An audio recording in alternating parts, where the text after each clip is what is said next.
Test. Got nothing. I can't hear anything.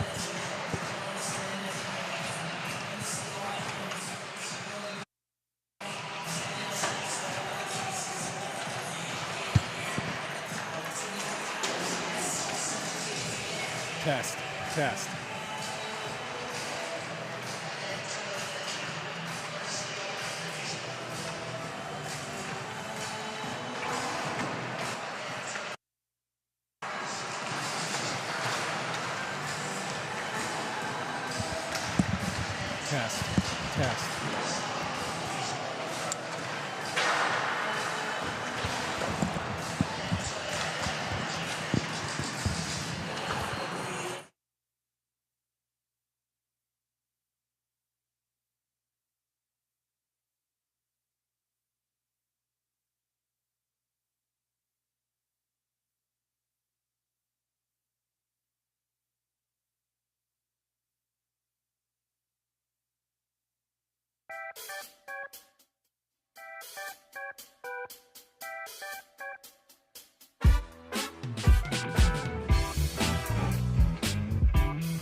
All right, welcome in. Sorry about that. We had a couple little technical difficulties.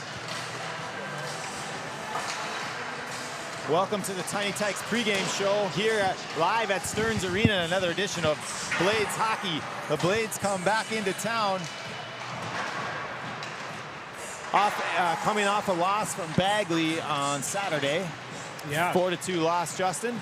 Yeah, Bagley, that game, I think, that was a game that I think the Blades thought they were going to win. But, you know, Bagley looked pretty good. Their goaltender played an excellent game. I think shots ended up being somewhere around 45-20 in favor of the Blades. And Bagley ended up scoring an empty net goal late in that game to really kind of seal the deal with a really kind of a big push from the Blades there towards the end. Bagley finding themselves in penalty issues throughout that third period. I don't know what the total penalty account was, but I'm sure they racked up 5 penalties in that third period, and Blades had a couple of 5-on-3s that they were unable to capitalize on, and you know, really try to get at least a tie in an overtime in that game. Yeah, I agree, Justin. The Blades power play currently sitting at 25%, but that's probably not the real issue. The real issue is their PK sitting at an abysmal 65%. I'd like to see that number come up a little bit. Their power play has looked good at times, but nevertheless, unable to get it done in the third period. Like you say, Bagley getting into some penalty trouble. Moving ahead, we got a Fergus Falls Otter team coming to town, who beat the Blades pretty handily last time they squared off. in at the holiday tournament that the Blades played in over in Fergus Falls. I believe it was a 7-1 win for Bagley, or for the Otters, excuse me. And they can be a dangerous team.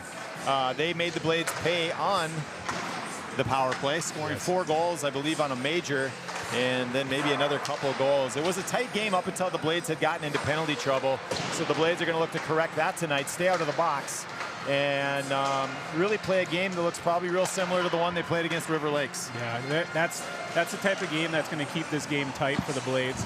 It's definitely going to want to be using their speed and taking away Fergus's time and space. But yeah, they did. I think total of the 7 goals Fergus netted, I believe 6 of those were on Fergus's power play. And that's something, you know, we can talk about later on keys of the game, but stay out of the box against these guys, because obviously they had some magic going that day. And we didn't. I mean, that from a PK standpoint, we struggled mightily to get off, to kill those penalties without having any kind of damage. So certainly these two programs are very familiar with each other. The boys often playing in the summers together growing up, and friends off the ice, some summer skates together. And the Fergus program, really a program that the Blades have measured themselves against over the years. And the Otters are kind of a young team. Yeah. They got a young goalie in Holden Sindstrom, just a sophomore, and a lot of young sophomores in the mix, graduating 15 last year. They're in a bit of a rebuild year themselves, but still have a potent team and a few seniors who can lead. Yeah, they do have a good senior leadership core that they're able to, I think, find some success this year. In fact, I think a lot of people would argue that Fergus is seeing more success than a lot of people anticipated with the record that they have coming in here. I believe their last game, well, they played St. Cloud last, but then they played Alex to a 4-1 loss. But I think that gameplay was pretty evenly matched as well, which anytime that you can sit there and compete with Alex, that's a good thing. Yeah, that's, you know, and again, that's probably a program that the Otters are trying to emulate or measure themselves against. So the Otters currently sitting at 8-6-0, and the Blades sitting at 6-9-1 after their loss to Bagley, looking to kind of resurrect, or I should say correct, and get back in the win column here. This will be a good one tonight. This will be a good tilt. A couple players that lead the Otters would be number 22, Michael Schmidt, senior captain, plays center. He's going to get the start tonight up, coming up the middle or through the middle tonight for the Otters. He's been a guy that has been a good player throughout his career, kind of wrapping up his time here with the Otters, having a nice year, scoring a lot of goals this year, and he'll be a dangerous one to watch. He's a big kid, big frame, good skater. And he'll be matched up against Isaiah Brushard all night is my guess. Brushard looking to use his size to shut down Michael Schmidt. And then on the back end, a couple young guy we like to highlight is Tanner Donahue, sophomore defenseman, plays a lot of hockey in the spring and in the fall in the Tier 1 program. Excellent player. He'll be a leader for this team for years to come. Yeah, I would agree. I watched a lot of hockey of Luke and Tanner over the years, and this fall too, playing on a team that my son played on, and those guys are definitely disruptors. And you know, Tanner really kind of developed into a stay-at-home defenseman. He just didn't let people cross his face when he was playing with my son. So if he continues to play like that at that level, he's going to give us fits for years to come. Yes, very true. So we're going to try to get an interview here today with some boys, but we're kind of working out the technical difficulties of that. Having a couple issues with our secondary camera here that Tony's working hard to correct as we continue to watch warm-ups. We'll get a look at the Otters here a little bit as well.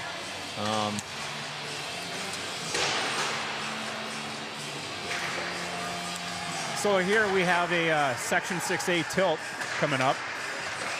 So these games matter probably more than like the Bagley game. For sure. You know, yeah, I think you look at last week's games, we had 2 Section 6A games, and you saw, you know, maybe Coach Wertzma was a little bit more aware of who was getting on the ice for the other team and tried to match up, and the Bagley game kind of didn't. I mean, rolled out 4 lines right away, and then I didn't really see him matching lines. Granted, you're on the road, so it's a little bit more difficult to do those types of things, but you could definitely match lines on change on the fly, and I don't know if that was really happening either. But I would suspect that Coach Wertsma is going to be trying to match lines since the last line change, and he's going to be positioning this team to try to win a hockey game here for Section 6A standings.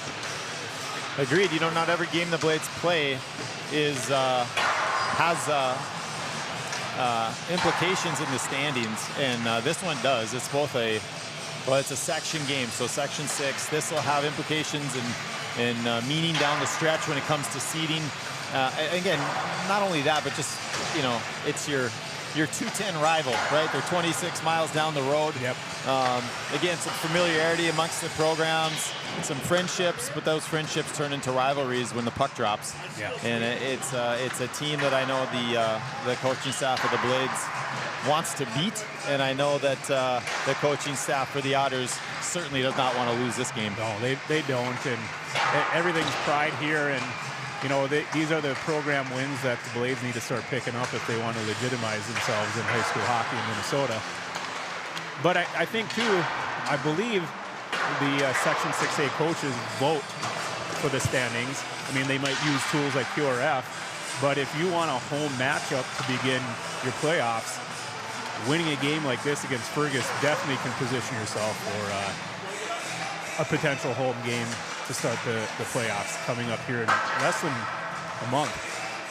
Yeah, I think the results of the River Lakes game, you know, maybe caught a few people, got them to raise an eyebrow, like, huh.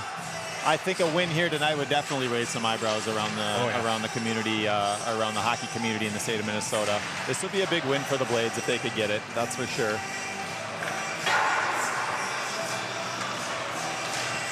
Well, moving on, talking about lines. The Blades have a little bit of shakeup in their lineup tonight. So we've seen a few changes here. The big line of McDonald, Brushert, and Lopez remains intact. Second line gets a little bit of a new look with Brennan Ritter coming in on the right side. And Casty's going to slide out of the center spot on the third line, and Jack Eckeren is going to take over that spot. Casty's going to go to the left wing with Clinard on the right. And then on the fourth line, it'll be Pensinel and Riley Jones and Cam Spinks getting scratched tonight. So Spinks will not be in the lineup for varsity. Played a nice JV game, however. And that'll be the shakeup, as we're going to lose Justin here for just a minute. He's going to head down to the bench. He's going to head down to get an interview here with Captain Isaiah Brushert. So looking ahead as we let Justin get down there. He's also maybe going to try to get an interview with 22 Michael Schmidt for the Otters. We'll see if we have enough time. Looks like Clint's just about ready as Justin makes his way down there. It's not very urgent, is he, Tony? Just kind of taking his time there. So we'll get a look at the Blade starters tonight here. Number 10, Kai McDonald starting on left wing. 19, Isaiah Brushert at center. 12, Jackson Lopez on the right wing. And then Charlie Eckeren and Josh Hoffman bringing up the rear for the defense. And of course, 33, Cale Gilbertson between the pipes tonight. As we're just waiting for Isaiah to make his way over to the bench. There he goes. He's in the midst of his warm-up. Now he's making his way over there.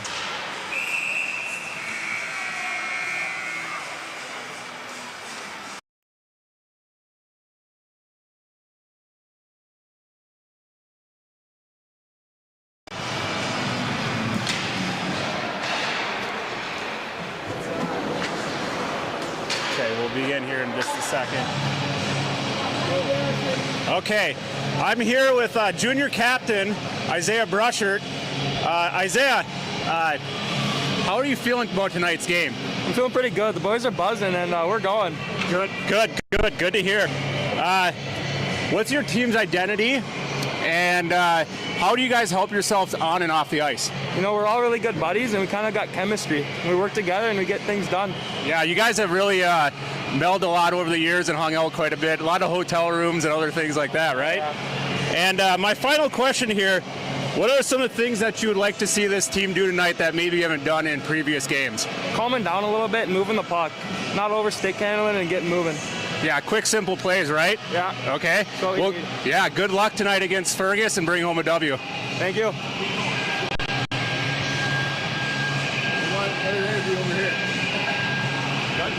Yep, you're good. Mike.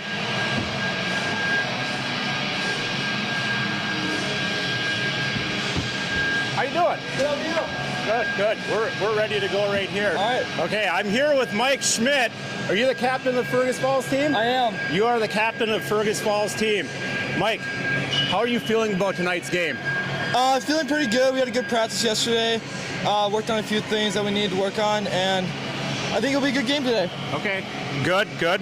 So what are some things that you would like to see your team do tonight that maybe you guys have not done in past games? I think just moving the puck a lot more and talking a lot more. We've been pretty bad at that lately. Sure. And just working it down low, because most of the teams that we usually play aren't really great down low. So mostly that. All right. Well, very good. We appreciate you taking this interview tonight, Mike, and good luck. Thank you. Yeah, thank you.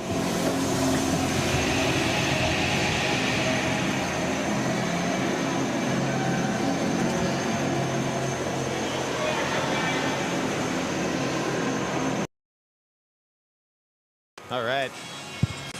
Thank you, Justin and Clint, for capturing that interview for both players. And thank you to both players for taking the time out to speak with us. All right, so teams down in the rooms getting ready. Cameraman Clint's going to set up our secondary feed here for our camera, and that'll be positioned behind the Blades net. And that's about all we got until puck drop. That'll probably wrap the Tiny Tykes pregame show for now. We thank you for tuning in.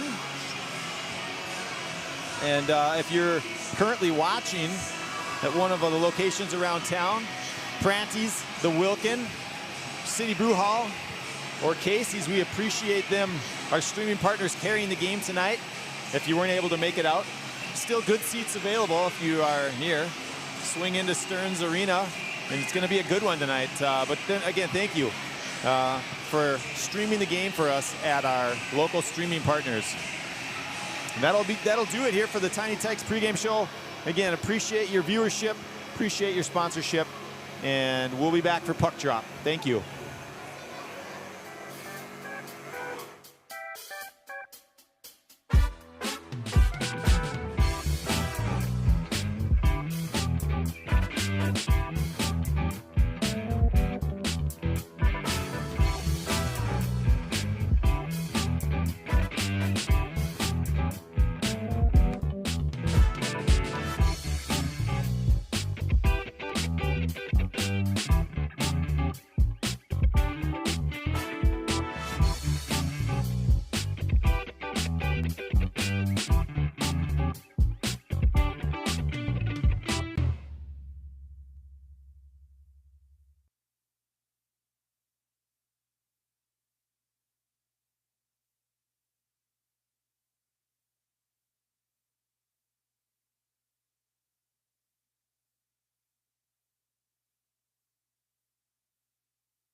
All right, welcome back to Stearns Arena. Big time section 6A tilt between the Fergus Falls Otters and the BW Blades. We're just getting starting lineups here as we get a look at both teams and some of the mite skaters that'll be introduced tonight from the Blades youth program.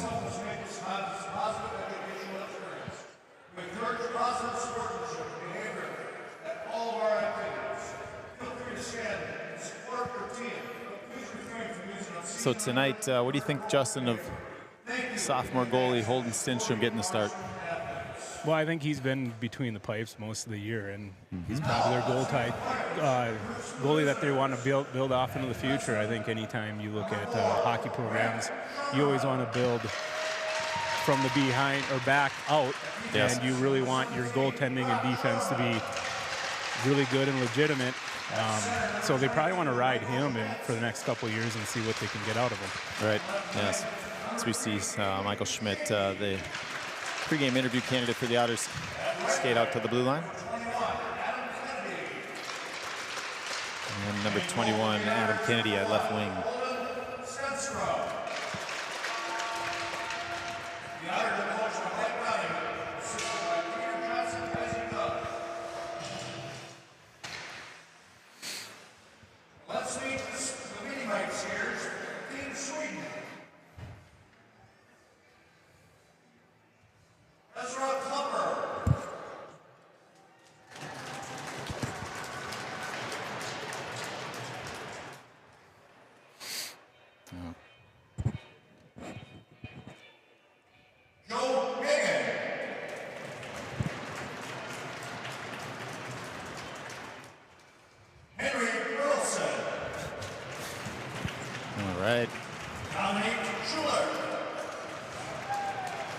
Dominic Schuler, little brother to Christian Schuler.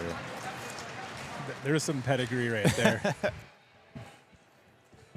And now for the Blades starters.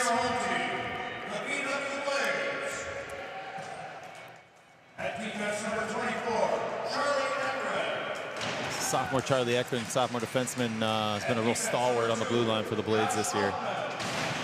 Junior defenseman Josh Hoffman making the transition from forward to D seamlessly this year.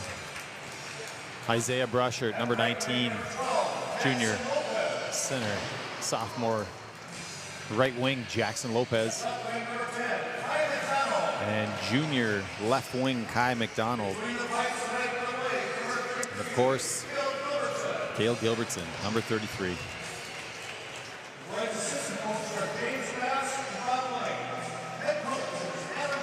We're going to break for the anthem. We'll be back shortly.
Okay, as the teams get their final talk here around the net, prepare for the opening face-off here, just momentarily.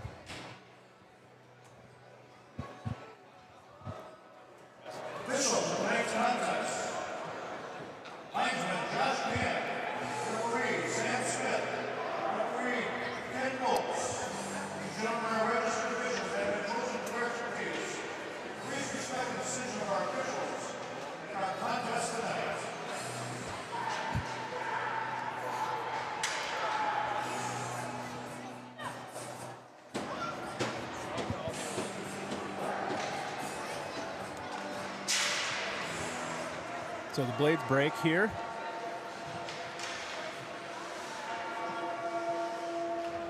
The players are moving to the bench, and we got the starting unit coming up for the face-off.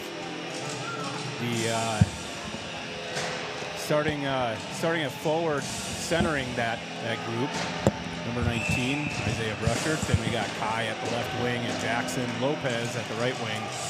All right, here we go. Ekron at D. Big tilt here. Big tilt. Blades control the opening faceoff. Comes to Hoffman. He kind of slow plays it, chips the glass, and that's going to be knocked down. Kai McDonald picks it up inside the blue line, gives it a chip on his backhand deep into the zone. Puck played around the far side wall. Bruschert's there, picks it up, gives it to Ekron at the point. He's going to rim it around. Lopez is going to be the first man there for the Blades. He picks it up, shovels it along, up the wall, comes to the line. Hoffman takes a big hit from Schmidt and is played back down deep into the Otter zone. They try to play it up. McDonald holds that in, puts one on net, goes just wide of Stenstrom. And the Otters are going to control. They chip it up to neutral ice. Schmidt crosses the blue line, takes a hit from McDonald. He loses his stick. Schmidt still doing battle. Strips the puck off of Hoffman. Walks, turns, looks, thinks about taking a shot, but it dribbled off his stick at the last minute. He's going to head to the bench for a change. Puck played behind the Blades net to Hoffman. He spins away from a check, has some room to skate, comes out of his own end. He's going to get the red and doesn't quite get it deep though. Puck doesn't get the zone as we see a big hit from Jackson Lopez. Puck played behind the Otter net. Neppel's there. He plays it back to Hoffman. He makes a nice little move between his legs, but takes a hit and loses the puck, and the Otters are going to play it back to neutral ice. Puck hops over Mike Peterson's stick, covering for Hoffman on defense. But that threat is negated quickly. Puck turned over at neutral ice. Brendan Ritter plays it up to the Otter defense, and they're going to just chip it into the Blades zone. Mike Peterson takes a hit behind his own net. Centering attempt doesn't connect. Now it does. Up to the blue. Shots blocked by Easton Neppel. And puck is played back into the corner. Neppel comes back onto his man, gives him a hit along the wall. And Hoffman ties the puck up right by the Zamboni doors in the Blades end. Neppel reverses it again. He finds some room. He gets a zone clear. Comes up through Ritter, and Otters control and dump it back in. Matt Peterson loses the race to the puck, centering attempt, but Peterson had his man tied up. Now Jack Ekron on the ice, playing center on the third line. Puck shot back in right off an Otter helmet from one of his teammates, and it's going to come to Luke Craig. He centers to Ekron. Ekron comes off the wall, makes a pass to the middle to Xander Klinert. Casti picks the puck. Now Klinert walks over the line, takes a slash, fights his way through, gets the puck to the net where Casti was, but he couldn't get a shot on. Casti picks up a loose puck, gets it to Luke Craig. Big hit on Luke Craig, didn't quite connect, and the Otter fell face first into the boards. We hope he's okay. That's a tough hit as we see Ekron take a big hit. And puck's reversed in the Otter zone. Now played up through the middle, almost onto the stick of Ekron. And now it's back into the Blades zone where Luke Craig is going to pick the puck up. Puck played to neutral ice off of Lopez's stick. And Isaiah Brushert comes back to defend that. He tries to move it to Lopez. Goes off of a skate right to number 3 for the Otters. And that roofs the shot right over Kale's left shoulder. So an unfortunate bounce as the Blades had looked good to start the game. Controlling play in their end, in the Otter end for stretches, but Otters on the board first.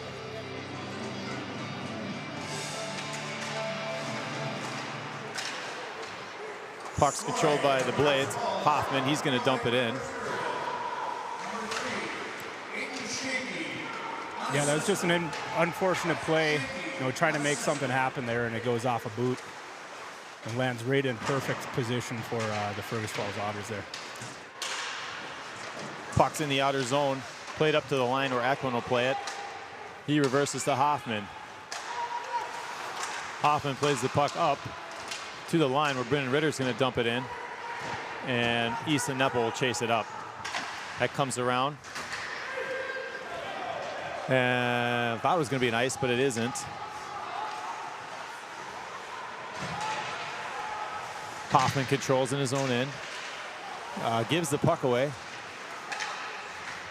to number 2, Caden Zender, and he tries to work it back to his defense. And Otters are going to have to retreat to their own end. I didn't hear, Justin, was there an assist on the goal? Yeah, that was unassisted. Unassisted from Aiden Shaky. Yep. Of the Otters in the first period here. Casti flips a puck into the outer zone. It goes through Stenstrom. Ekren and Neppel are the first, I think that's Neppel. Casti, sorry, the first two there.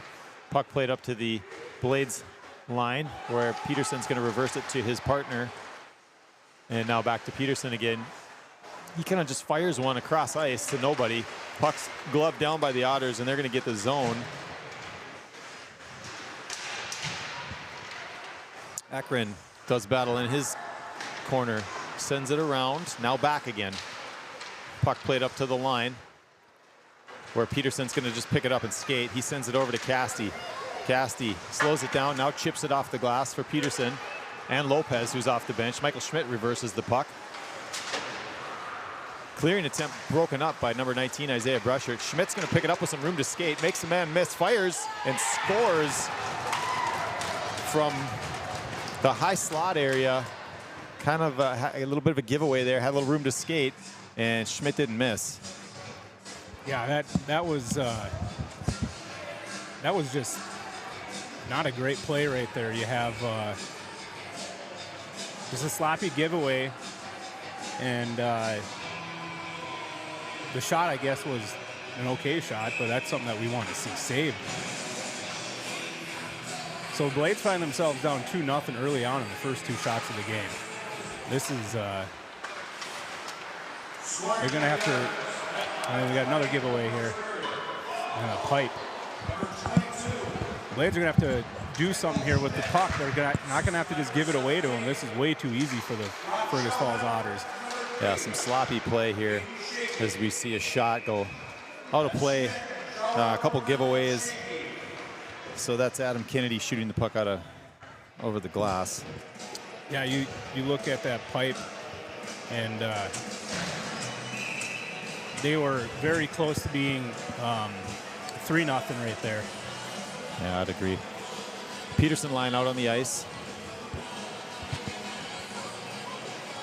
And Otters are going to control.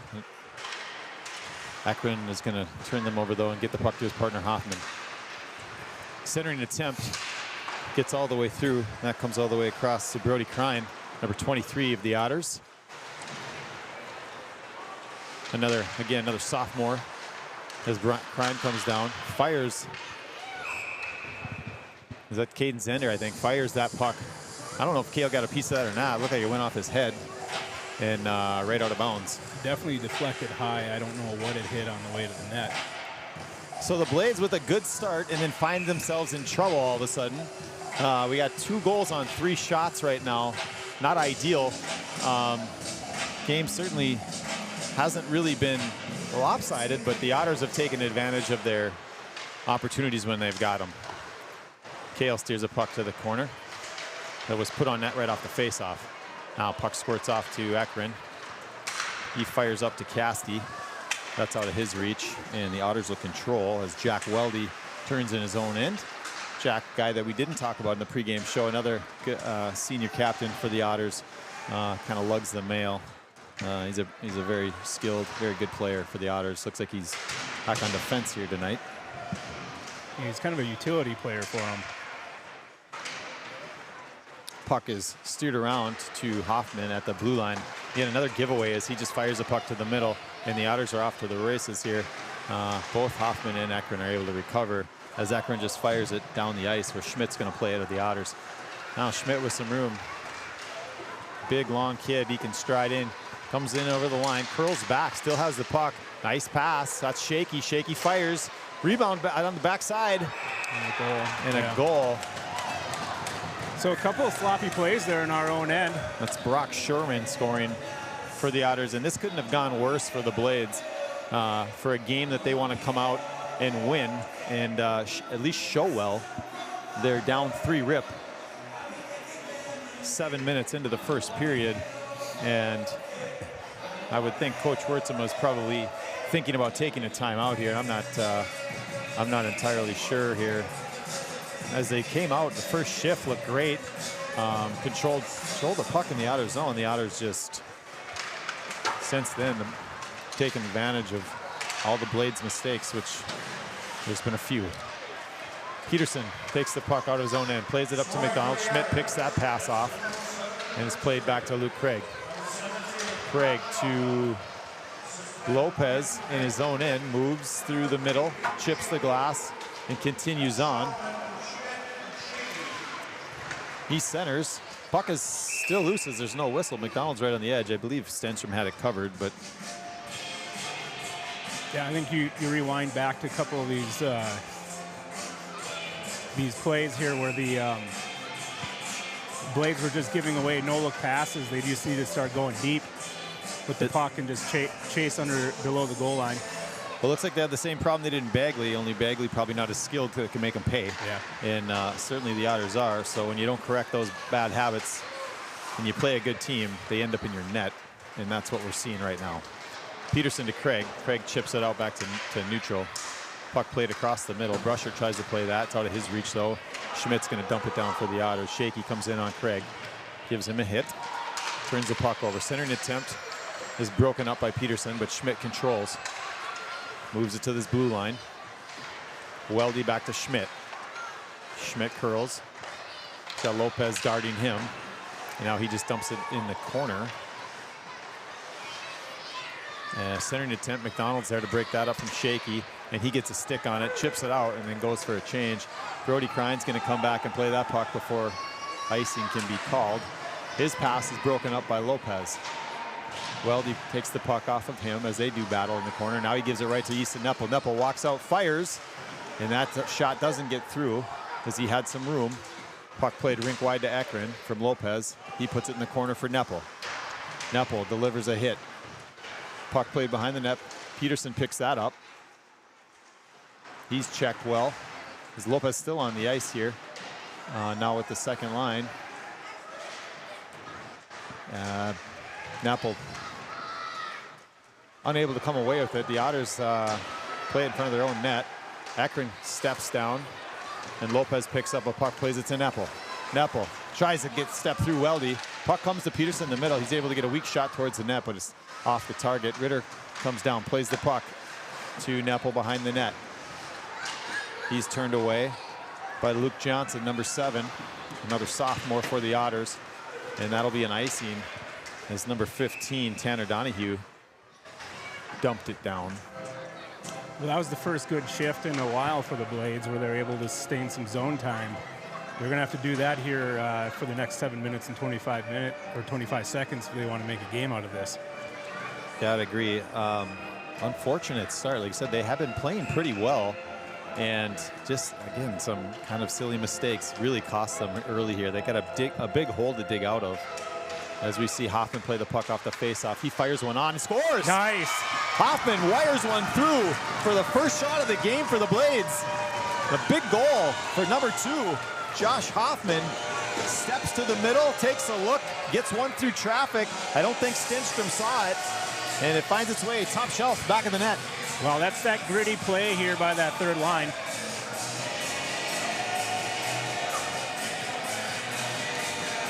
You know, Hoffman, that third line just going to the net, maybe taking away the eyes of the goaltender there, and Hoffman having a seeing eye puck going through that left side of Stenstrom.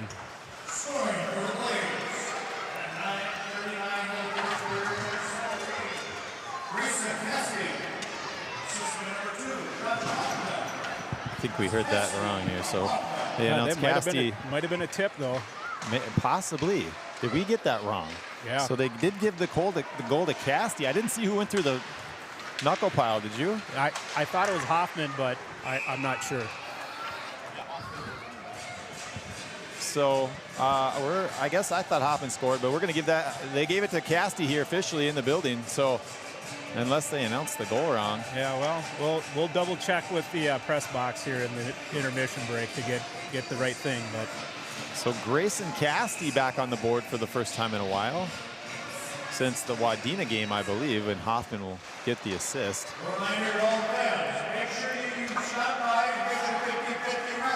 McDonald controls in his own end, takes a hit from behind. Didn't see that player coming. Got to get moving a little quicker than that. That's number 21, Adam Kennedy, putting him on the mat. And Kennedy's going to skate away from the puck. Backdoor pass to Shaky. He walks over the line, fires. Gilbertson's got that one with the blocker. McDonald turns and fires the Lopez rink wide. He leaves for Brushard. Brushard looking for room, chips it. Lopez is offside. I don't know how they didn't call that offside. That's a little weird there. You can see Coach Donahue doesn't like that call, or non-call. That was about 2 feet offside. No harm done, though, as, well, perhaps McDonald tries to step through a man. He's taken out by Brody Crine. Puck's played out to neutral and then dumped back in. And now still offside as Lopez was in just a step early before McDonald cleared the zone. Now the Blades are onside. As Michael Schmidt plays the puck at neutral ice. He evades a Lopez check, but gives the puck away. Luke Craig's got some room. He's going to chip it, and they don't call ice. Mike doesn't like that call either, as he was probably right. Luke didn't get the red. Josh Can doing lines tonight, feeling generous, I guess. Or maybe sorry for the Blades, as they're down 2. Proximity. Ritter finishes his man hard. And that's the kind of play we need to see from number 15. Neppel steps over the line, loses the puck. That's cleared back to neutral ice where Peterson will play it. Comes over to number 7, Luke Johnson. Johnson dumps, continues on. Runs into referee Sam Smith temporarily, who holds him up. Puck played back to the line. Fired right on. Tip play from Johnson. Doesn't get through, though. Otters control behind the Blades net. Comes around to Neppel. He takes a hit, but makes the play to number 8, Matt Peterson, who's jumping in the rush. He takes a stick up high, right in front of the ref's face. I'm not sure what's going on there. He got speared in the neck, and he still hasn't blown the play down. That's a stick right to the neck. That's a brutal non-call. I don't know what's going on, as he took a stick right in the neck. And we can see it here in replay, perhaps. And he's already down. Yeah. And Matt Peterson's back up, and I'm not sure what's going on there, as he took and I don't think it was intentional, certainly not. The Otter player was just playing the puck, but that was a spear to the throat. Yeah, it's probably much like the NHL where you have to control your stick in the play, and if you hit somebody like that, deliberate or indeliberate, you got to serve the time. Yeah, so the referees will come together, and I'm not sure how Ken Motz didn't pick that one up. Yeah, he was sitting right there. He was on, and he was facing it. He wasn't even on the backside of the play. He was staring right at it. I don't know what he was looking at. Nonetheless, they'll face off here at center ice. Blades of control. Hoffman dumps it in. And that'll go behind the net for Stenstrom. Stenstrom plays it around. And that puck's chipped out by number 5, Bennett Gilkey. And it comes all the way down to the Blade zone. Clinert working hard to get that puck out. Doesn't quite come out. Hoffman tries to chip it up to Casti. And again, kind of another giveaway here. As you'll see the Otters control. Weldy fires on. Nice save by Gilbertson. This is where the Blades really got to work hard to get those clears. Yep. Because if they give the Otters zone time tonight, they'll be in trouble. Quick transition here as we see number 6, Parker Thielke, hit the ice. Couple of pairs of brothers. We got the Shorman brothers and the Thielke brothers for the Otters tonight. As Schmidt plays the puck at neutral ice. McDonald puts a stick check on him, and he's able to dump it deep. Comes behind the net to Hoffman. Hoffman plays it up to Ekman. Big hit in the corner there, kind of out of the corner of my eye. Hoffman tries to give one back. That's number 23, Brody Crine. Or sorry, that's 22, apologies. That's Michael Schmidt coming together with Hoffman. Adam Kennedy steps up and picks up a play at the line. McDonald tries to hit Hoffman, but that's behind him. And this is where the Blades can get into trouble. Smart play by Hoffman just to get the clear. in years or games past this year, that's where we might see him hang on to the puck or go D to D 5 times and then turn it over and get in trouble. At least they got the puck to neutral ice. Otters coming back at him, though. It's Shaky. Aiden Shaky for the Otters. Dangerous player. We've seen him score already tonight. Puck play to the to Gilbertson. Centering attempt just out of the reach of Shaky. And the Blades will finally get a clear as Brushert iced the puck. Barely, though. Looks like he was going to stop, maybe. 3:04 to go here in the first. So shots are 8-1. Kind of a tough night if you're a goaltender. The Otters have one goal on one shot. And Gilbertson with 3 goals on 8 shots. So save percentage is not looking great for the netminders tonight. Yeah, the Blades are gonna have to figure out how to get some pucks on Sundstrom to get them working here. So I think the key there too is traffic. You got to take his eyes. He's a good goaltender. If he can see it, he's going to stop it. And kind of like we saw in Bagley, as we see Gilbertson cover the puck. Their goaltender, if he could see it, he was going to stop it. And the Blades didn't do a good enough job of taking his eyes. I don't see Fergus giving him our forwards alleyways to skate down to get right on top of him. So yeah, you're gonna have to take his eyes. So Peterson will line up, and he loses the draw. I thought he won it for a second, but doesn't look like it. Puck played to Nepal. Now it's back down into the zone. You see Tanner Donahue dump it down. Is Donahue playing forward? Yeah, he played forward against us. Give away to Nepal. Nepal walks in. He's hooked. Call. No call. Smith was going to put his arm in the air to signal a hook, but he put it down. Now he's going to call something.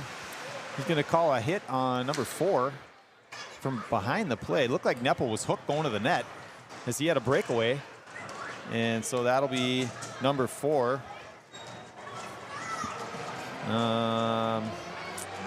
Brant Sharman going to the box. I didn't see the call. We'll get it from the PA here in just a second.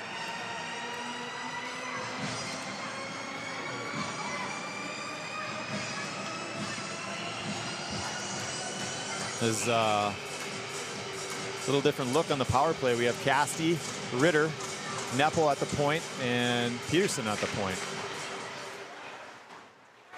Puck's played down by the Otters. Aiden Shaky's going to come down very quickly on Matt Peterson and give him a hard time. Peterson with a nifty move to get away from Shaky. You can see the Otters are going to put pressure on the Blades on the kill. Now Schmidt's turn. He's going to come up and pressure Nepal. Nepal skates through, but Krein interrupts that play and scrums it along the wall here. Ritter comes away, or excuse me, Casti comes away, gives the puck to Ritter. Now to Peterson, works it down low. Lopez walks in, tries to get away from Michael Schmidt, but he strips him of the puck, and Schmidt works it across to Shaky. Shaky still has it, works it back to Schmidt. Schmidt's, I don't know how he didn't score there. He had a wide open net and a nice passing play between Shaky and Schmidt, and you can see these guys are working hard up ice, giving the Blades problems. Now Lopez comes away with it. Schmidt stands him up at neutral ice. Makes Ekron miss. Ekron with a nice stick check at the last minute. And Lopez has trouble again at neutral ice. Yeah, he's got to move that thing. Ekron picks up the puck, gives it to Lopez. Nepal goes for a change. Lopez looking for help, turns and fires it to nobody, and it's going to be cleared down the ice right on Gilbertson, who had to be sharp there. A hopping puck. There's a quick transition. McDonald plays the puck to Peterson. Gives it off to Brushert, curls back, finds Ekron at the point. As we get to the last minute here, 26 to go on the power play. So a given goal between Ekron and Brushert, and that's going to miss Ekron. It's going to come all the way back out. Puck played to Hoffman. He takes a hit. Misses McDonald, comes back to Hoffman. Now he's got some room to skate. He's going to try to get the zone. He chips it around Weldy, comes in, playing the puck in the far side corner. McDonald comes in hard on Weldy. Looking for Brushert. Brushert picks it up. 30 to go. Hoffman fires wide, and that's going to come all the way out. No, maybe not quite. Adam Kennedy comes together with Peterson, and now the Otters are going to ice the puck. So Blades goal for 1 on the power play here. You could see what the Otters are trying to do. They must have watched film because they didn't want to give him any time. No, they were definitely pressuring, and they did a great job of taking away the middle. Indeed. But yeah, they were very active, and I don't know if we were trying to make too cute of plays during that power play, but let's just try to get a guy open and take a shot on net. Puck played to Clinton. He takes a hit, trying to play the puck back to the point. 17 to go here in the period. Donahue works it up to neutral ice. Puck's played to Ekman, and he slaps it in. Donahue up ice, tries to field the pass. Icing's waved, and again, he's on the wrong side of the red line there. I don't know why we're waving icing. Yeah, I'm not sure why they're so liberal on that call right there, but that can make a difference here. I mean, it's been maybe a little while since I played hockey, but I'm pretty sure you have to be on the opposite side of the red line for it to negate an ice. That's why the red line exists. So anyway, we've missed a couple both ways, though. Those are the types of calls, if you don't make them right now and you do make it later on in the game, it becomes a problem, right? Especially in key spots where there's issues or it's controversy with a call late in the game. You know, if it's a tie game or close to it, you call offsides on a two-on-one or something like that, or a icing on a play where you had numbers or whatever. But so shots 10-1 in favor of the Otters here in the first period. It's a 3-1. It's a 3-1 lead for Fergus. Not the Blades' best period. I thought they played pretty good, and then they just started to give the puck away, and that just led to turnover after turnover after turnover, which led to scoring opportunities for the Otters, and they didn't miss. So, well, that's probably a difference of having some seniors on your team and not. But yeah, I think you look at the style of play that the Blades played against like River Lakes. It was just quick up the ice, north and south, not trying to go behind the back passes or whatever was going on. That was the issues that we had in this period. But you know, you could look and see very specifically the plays that were our issues, and it was the wrong reads 100%. We're throwing pucks in the middle where they didn't belong in the middle. We weren't looking at the people we were passing to. So we need to clean that up quite a bit. So scoring recap here in the first period, and we'll clean up some of the assists here in a minute, but it was Aiden Shakey starting off the scoring for the Otters, followed by Michael Schmidt, and then Brock Sharman wrapping it up for the 3-0 lead. The Blades do get back on the board as we see Grayson Casti kind of win the face-off, go to the net. Hoffman wires one through that was apparently touched by Casti, and we'll double-check that to make sure we didn't hear that wrong. And that's the scoring recap. 2 penalties in the first period there. Lopez on a tripping.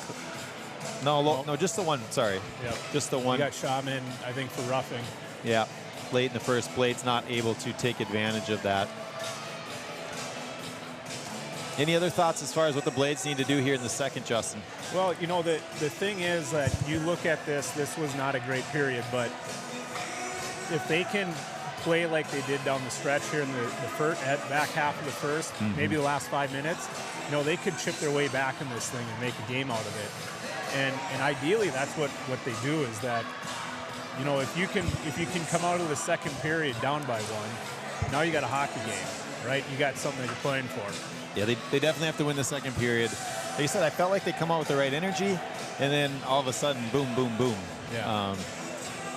I didn't realize the Otters were that potent of an offensive threat, but they didn't. You know, they have a few really nice players. They're moving quick. I think that was the big factor, and this is where the Blades get into trouble.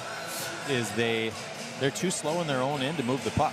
At times, yes. And you could see even on the power play, they were kind of caught off guard at how hard Aiden Shakey came down to forecheck them, and they got into trouble. And then Hoffman finally had enough, and he just fired the puck up to McDonald, who was waiting at the offensive blue line. Yeah. And that's how they need to get out of their end. Yep. They can't go D to D 6 times and expect they're going to fool the Otters. Otters are going to come in and turn them over. Right. They got to move the puck up the ice quickly and get on the forecheck. And this was a problem in Bagley too, where they were trying to maybe be too fancy, regroup one too many times, and just not get in on the attack. Yep. It allows too much for them to get into their positional forecheck and get numbers and take away our time and space and take away passing options the more you go D to D. And you're right, it's got to be a quick look. Defender gets the puck on his stick. You look up the ice, you have option 1, option 2, go, right? And it goes up the ice, not east and west happens once, and then it goes north and south. 100%. So the Blades will look to kind of correct some of these mistakes. They're just little mini-mite action going on right now, and Blades high school players stay out there to support the youth kids. As they look up to the players, they get a kick out of seeing and being on the ice with them. So they're going to head to the room here in about 30 seconds and regroup, talk about things. A little extra long break here as we get a goal from one of our little guys. You see Coach Jimmy Loken on the ice there with our mite and mini-mite coordinator, who does a great job. And again, building the program from the bottom up. Does a great job of recruiting kids.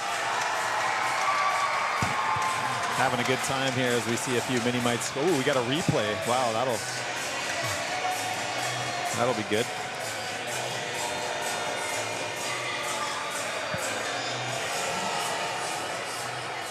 And another one. Okay, all right. So we'll get the horn. So again, I want to say thank you to our streaming partners. If you're watching the game at one of our local establishments, Pranti's, the Wilkin, City Brew Hall, or Casey's, we appreciate them putting the game on.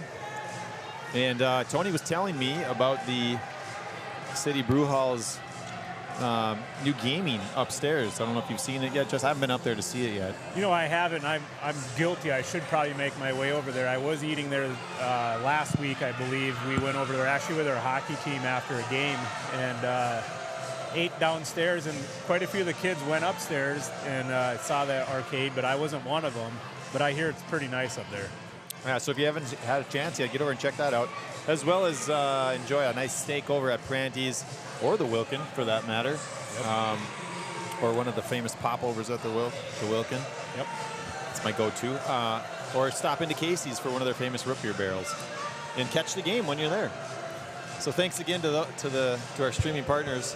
And you know, Justin, we didn't get to it at the beginning of the game. What were your keys for the game for the Blades tonight?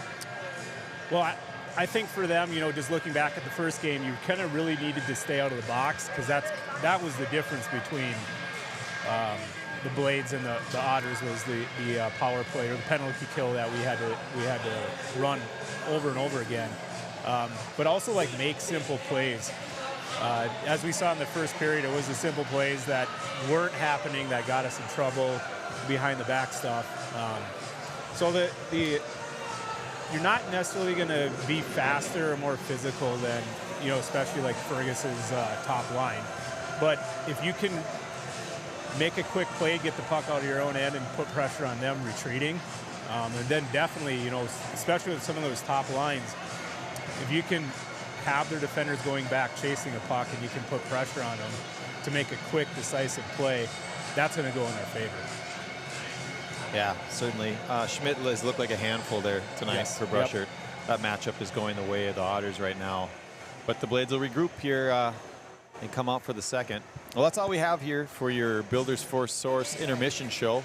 Thank you for tuning in, and we'll be back for second period action in just a bit.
back to second period action for the Blades here at Stearns Arena in Wapaton, North Dakota, facing off against Fergus Falls Otter team that comes in with some confidence, playing well, and certainly made the Blades pay for some turnovers in the first period. Second period action underway as Ekron plays the puck back to neutral ice. That doesn't get all the way through. Shot back in by the Otters, and it's off the referee, and now Gilbertson fields a shot off the near side wall. McDonald comes together with his man, number 17, Brock Sherman, and Michael Schmidt has the puck. Leaves there for his defenseman, played down in the corner. Shaky. Was checked by Hoffman, and Isaiah Brushert picks up the loose puck. Plays to Lopez. Lopez steps through his man. That's number 4, Brant Sherman. Puck centered to Brushert, nobody there. Play to the line. Hoffman's going to dump it back down. And Sherman's just going to play it up to Ekron at this point. He sends it to Brushert, and Brushert dumps it down. Stenstrom's going to play it. He wraps it around. Some of the Blades changing. Schmidt plays it up to Shaky at neutral ice. Easton Neppel picks the puck off of him. And now it's played from Hoffman back to Shaky. He's going to fire a high, hard one in on Gilbertson that hits the ceiling. As we look to first period action here, Aiden Shaky gets the Otters on the board, unassisted goal. Followed up by Mike Schmidt with assist to Brock Shorman and Aiden Shaky. And then Brock Shorman scored the third goal with assist to Michael Schmidt and Aiden Shaky before the Blades' Grayson Casti gets on the board, tipping a Josh Hoffman point shot. So Shaky having a big game, and that's that first line for the Otters, Schmidt, Shaky. And who's on? I can't remember who's on the. Shorman? Shorman probably, yeah. So having a good game so far. I'm not sure what we're questioning here. As Mike Donohue's speaking with the official, I think questioning where the face-off is, and he's just going to drop the puck. I'm not sure what that interaction was. It was kind of funny. As we see Brody Crine fire one on, tipped at the last minute by number 7, Luke Johnson. Tipped the Brody Crine shot that just about snuck by Gilbertson. As we see Johnson in the corner play the puck up high. That's Welly. He fires. That hits Peterson in the pads. Doesn't get through. And then a centering attempt goes just wide. Peterson in the far side corner. Comes together with Donahue. Puck played to neutral ice. Brennan Ritter up the ice. And that one's played, again, I think that's an icing. I don't know. He's on this side of the red line. But that's puck is played back down by the Otters. Brody Crine with a nice hold. And he sends that back where Luke Craig will pick it up. Craig to Ritter. Ritter tries to go back across the ice to Neppel, but that's intercepted. Puck played to the middle. Otters walk in. That's number 6. Parker Thilke steps down and fires one in on Gilbertson, who had to be sharp. Yeah, just a couple of soft plays. You can see Fergus's D is going to be aggressive. I mean, that shift right there, they're stepping down pretty aggressively. That's something that the Blades can expose and create odd man rushes if they want to continue to do that. As we see Brendan Ritter collect a pass in his own end, try to go back rink wide, and that pass is picked off. That's the play that the Blades need to stop making. Yep. They need to come straight up the ice. The Otters are waiting for that pass, and they're turning the Blades over at times and creating scoring off it. As the puck comes back into the Otter end, number 17, Brock Sherman's going to play it, having a nice game for the Otters so far tonight. And he's on defense, partnered with number 4, Brant Sherman. Sherman walks down, fires high, right over Gilbertson's glove side shoulder. And on kind of an innocent looking play here, just stepped down off the line as we see the replay. Gilbertson maybe off his angle, and it just beats him clean. Well, so, that's just a giveaway to the point, and nobody picking up the guy going to the net after the giveaway. I don't know if that goal will be assisted or not. We'll wait to hear from the PA. No, that was right from Hoffman. Unassisted goal. Yep. So it's 2 unassisted goals tonight for the Otters. So 4-1 lead for the Otters. Shots 15-1. I don't know how the Blades only have 1 shot on goal. And then found its way in the net.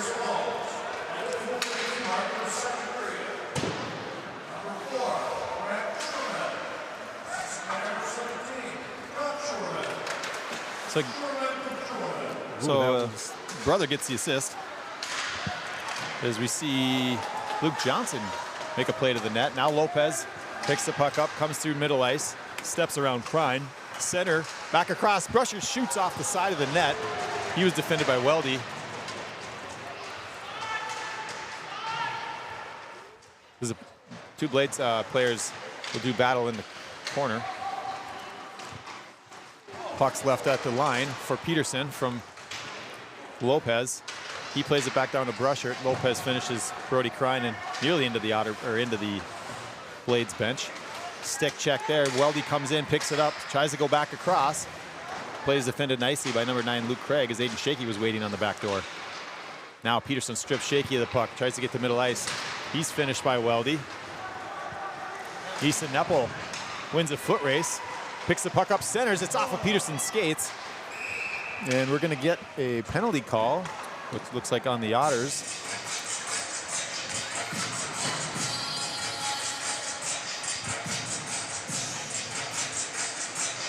Looks like it will be Tanner Donahue, number 15. Oh, Mike doesn't like the call either. He is letting them hear it. And so Mike, a couple exchanges tonight with the officials. I'm not sure who's going to the box yet.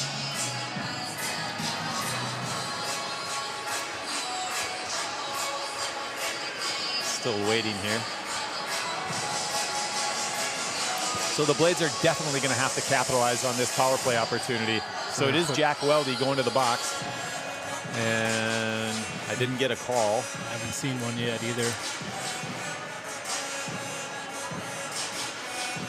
I think it was it maybe the contact that he made against Lopez? I guess I would probably be arguing that call too if I'm Mike, because that looked like a pretty clean hit. Haven't heard the call yet on the PA. It's either a rough or a boarding, but you know, either way, I didn't think there was anything wrong with that. It's 2 minutes. So we get the call here.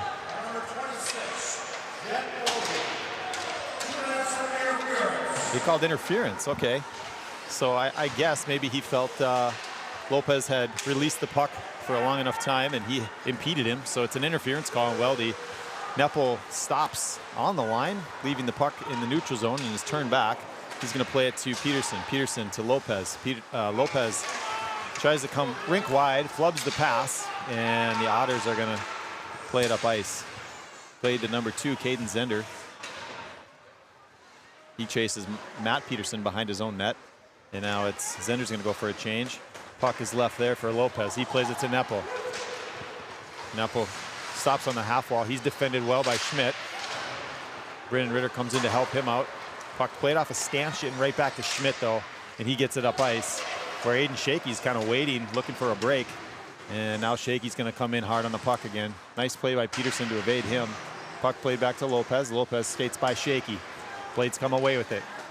Over to Kai McDonald, just out of his reach though.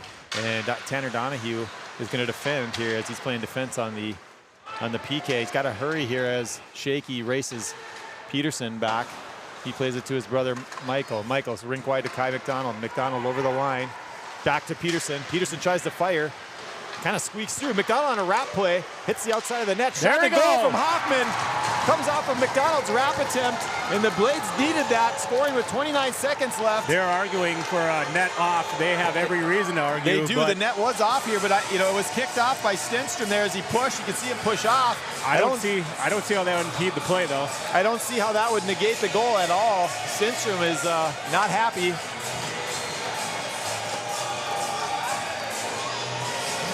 It was well off. Is it still off? He hadn't put it back on. You can see Josh Can, the linesman tonight, putting the net on. Again, I don't know that would have made a difference, but Stenstrom did kick off the post there as he sealed the post nicely on the McDonald wrap attempt, pushed off.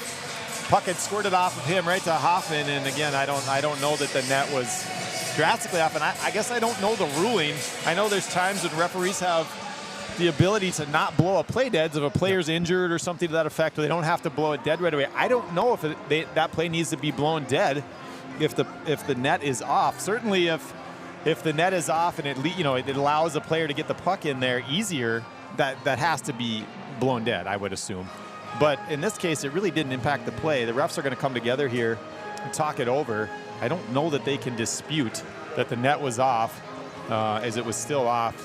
Holden did not put the net back on its mooring. We're going to see it. This could get overturned, you know, and that would probably be the right call. Again, I don't know the absolute rule here, and it looks like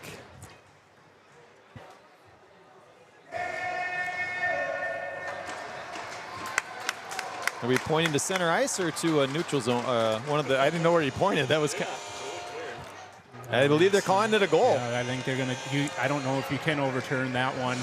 I'm gonna watch across the ice here and get a look at Mike Donahue. I think if he gets one more call going against him here, he's gonna turn bright red and that hat's gonna get chucked on the ice. He can't be happy with this call, as we see his captain Mike Schmidt still talking to referee Sam Smith. But they're gonna call it a goal nonetheless. So shots are 3:16 here. I didn't hear the goal announcement yet. It was definitely Hoffman. I don't know if there will be an assist or not. It looked like it came off McDonald's stick, but we'll see what they call, because the puck is played down into the Otters zone. The Otters have a little jump now, as I'm sure they're feeling jilted by that play.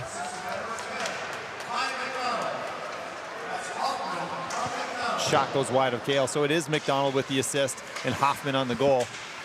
And we did double check the first goal. It was Casti. Casti did get a tip on it.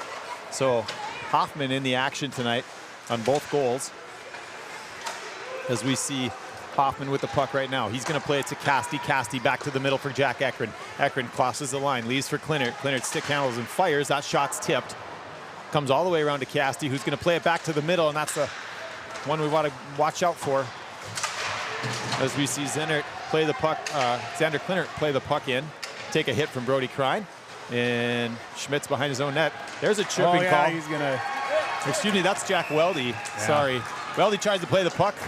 The old Youngblood move, tried to play the puck off the back of the net to himself here, and I believe it's Brushert that went in, or was that Klintert? Yeah, that was Brushert. Brushert. Nice, simple, just basic, hard forecheck play.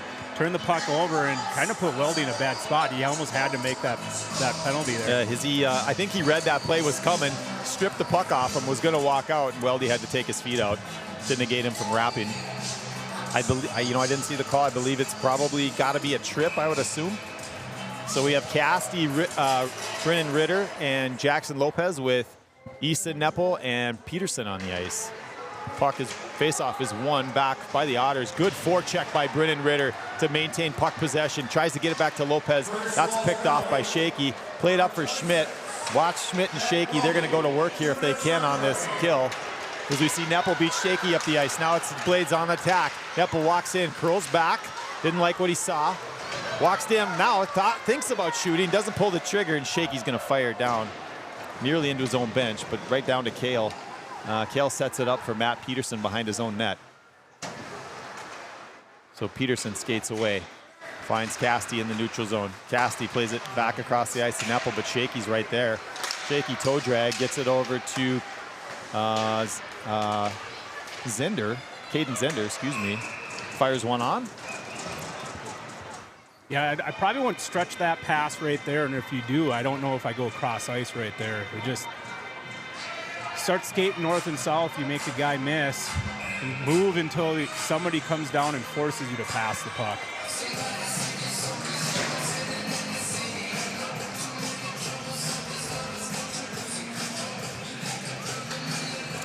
Puck one to Tanner Donahue in the Blades end.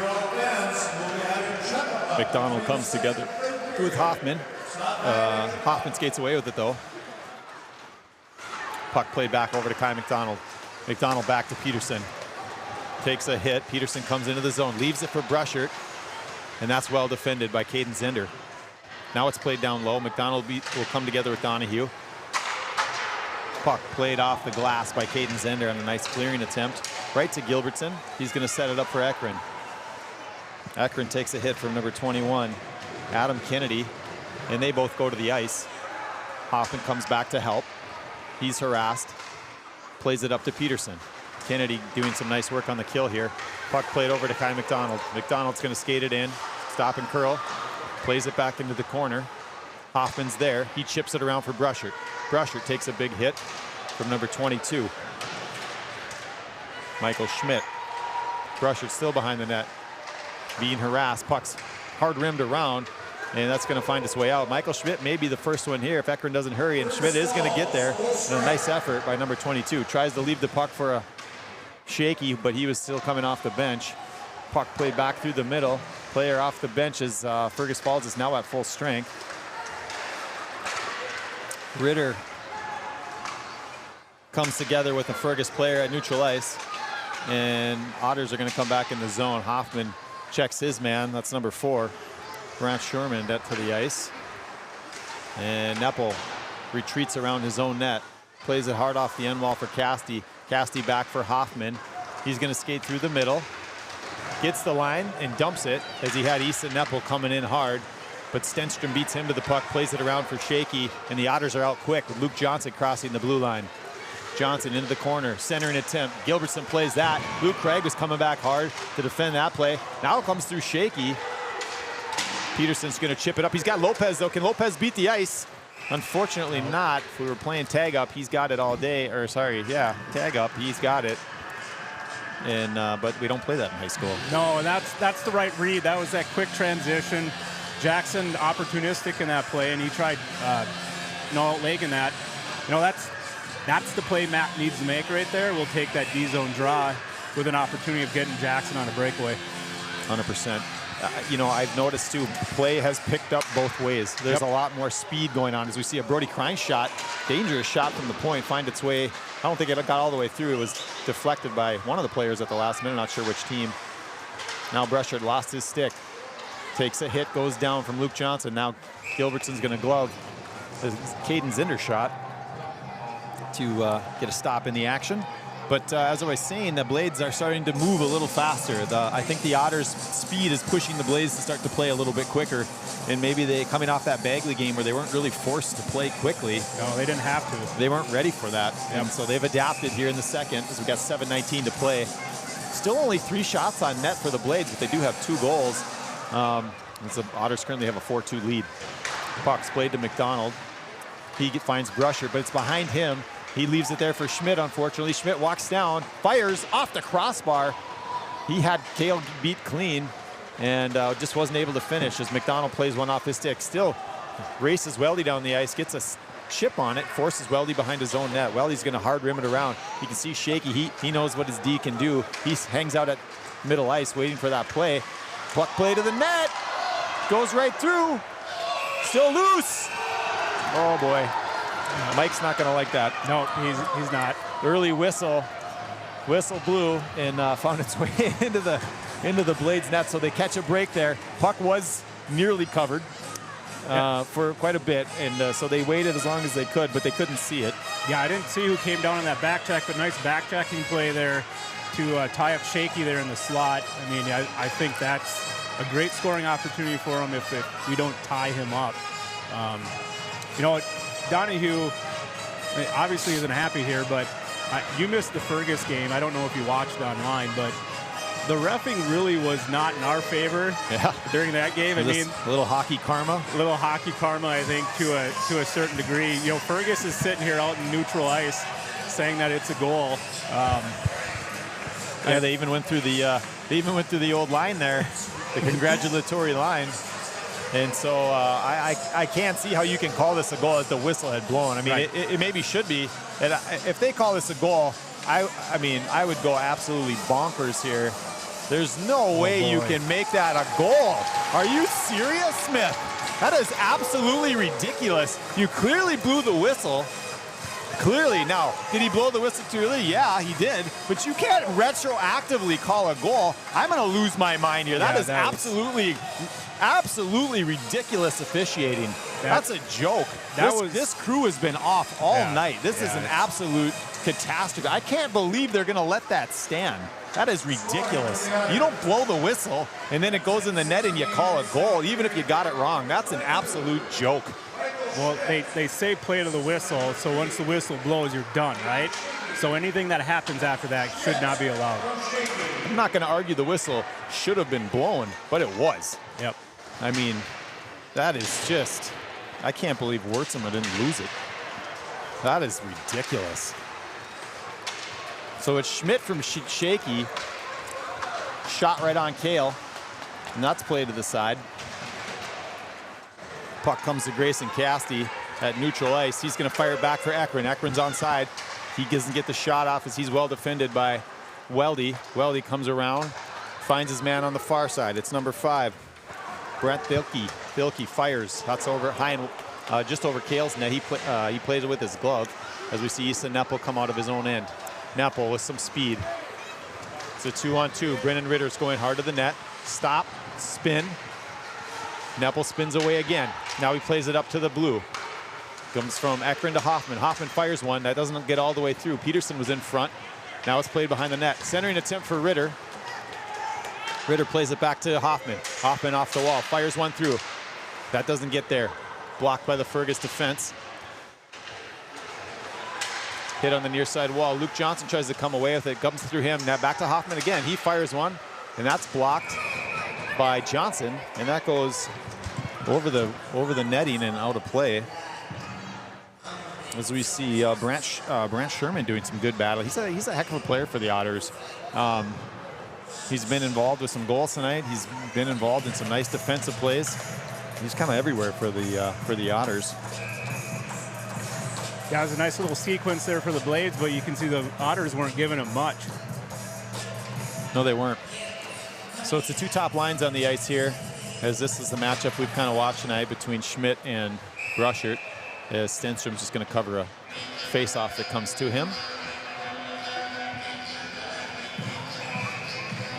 So it's Weldy, Schmidt, Shaky on the ice for the Otters. Shaky's going to come away with the draw. He's checked by McDonald at middle ice. McDonald turns him over, and puck is still played into the Blade zone. Luke Craig comes back. And Jackson Lopez plays it to Kai McDonald. It's off of his stick, though, right back to Weldy and back into the zone. Luke Craig, first man back, takes a big hit from Schmidt. Wrapping attempt right at the side of the net, still loose. Puck's played. Gilbertson makes a save, still there. Several whacks at, still there, still loose. And that was finally played up to Brody Crine. Brody Crine goes D to D. Now back to Crine. Crine hammers one on the ice. Tip play and a goal.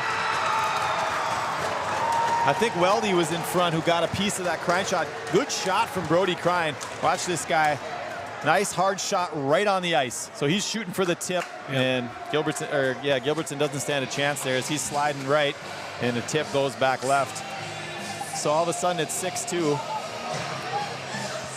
Otters is they've looked dominant at times tonight.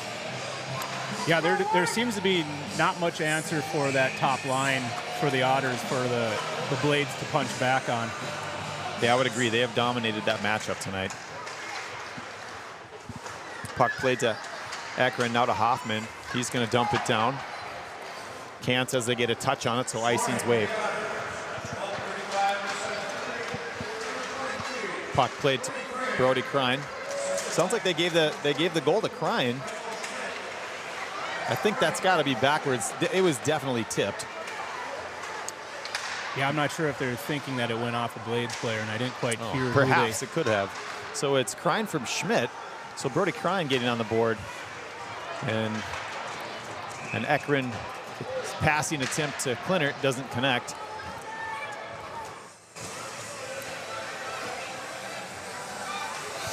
And we will have a defensive zone draw for the Blades, who look maybe just a little frustrated here. Haven't played a terrible game here in the second. First period, probably one you want to forget, at least parts of it. Second period's looked much better. They've gotten up and down the ice. They made some nice plays. Otters still on the attack, though. And like you said, it's tough to shut that top line down. As we see a backhander come towards Gilbertson, come all the way through. Ritter loses his stick as he went to play the puck. He's going to have to probably go out to the bench. Well, now he's going to go down deep and pick up his stick. It's behind the Blades net. And Ekron comes away with the puck. He tries for Ritter, but Ritter's not home as he was picking up his stick as Ekron took a big hit. And the Otters kind of smell blood here as they look a little bit more comfortable. They're moving quickly through the neutral zone and attacking the net. Kind of have their foot on the gas here a little bit as we see Hoffman skate out of his own end up through neutral ice. tries to put it through Sherman's triangle. That was unsuccessful. Luke Johnson back the other way. Fires from the outside. Gilbertson grabs that one. And gives the Otter forward a little poke as he was coming in on him, looking for a rebound. Yeah, I think when you look at that play right there, we don't want to turn the puck over on that point. It just ended up being a shot on net. Try to get pucks deep here and get to work. That's when we've been the most successful. And we had the matchup we wanted, most likely out on the ice at that point. So Brushert wins that draw back for Luke Craig. He's under duress as Shaky was harassing him. Now Brushert behind his own net, plays it to Craig, now to Lopez. Turned back by Krein as he comes in on the pinch. Puck played to McDonald. He's looking for somebody, nobody there, but it's tipped off an Otter. It'll come all the way down, and Lopez will beat Krein, but it's going to be played by Stenser and back to middle ice where Schmidt will pick it up. He stops, works it across to Shaky. Shaky's got Matt Peterson on him. Puck play to the line. Shots doesn't get through. It looks like it hit Kennedy for the Otters in front of the net. He takes a check from Brushert. Now he plays it down behind the Blades net. Schmidt wraps it around to Shaky. Picked up by Brushert. Left there for Craig. He wraps it around for Lopez. Otters doing a good job here on this shift, bottling up the Blades a little bit with some physical play. Lopez walks through Krein. Now he tries to walk through well. He gets a shot on net. Stenser makes the save. Brushert picks up the loose puck. Works it up high for Craig. Craig looks, doesn't see anything he likes. And there he just drew a penalty. So Brushert takes a hit from Schmidt. Not sure what the call will be. That's probably from behind. So the Blades on the power play. The Blades have certainly had their looks on the power play tonight. They're just scoring one. I think they're 1 for 3 at this point. And Schmidt goes to the box again. Well, he's been probably one of the better penalty killers, so this should go in the Blades' favor, getting him off the ice on this PK. Or for their power play, I should say. Yeah, I don't think the Blades have had a penalty tonight, have they? No. So it's 4 penalties. So they're 1 for 3 so far. So it is Schmidt. You see what they called on that one? I did not hear the call. We'll get a listen. So he gets a roughing call for Schmidt. So it's the second of the game, no. First one. So Weldy with 2 penalties, and Shorman with the roughing. Now Schmidt with the roughing. So Lopez on the ice here with Neppel. Probably the Blades' 2 most dangerous offensive threats here.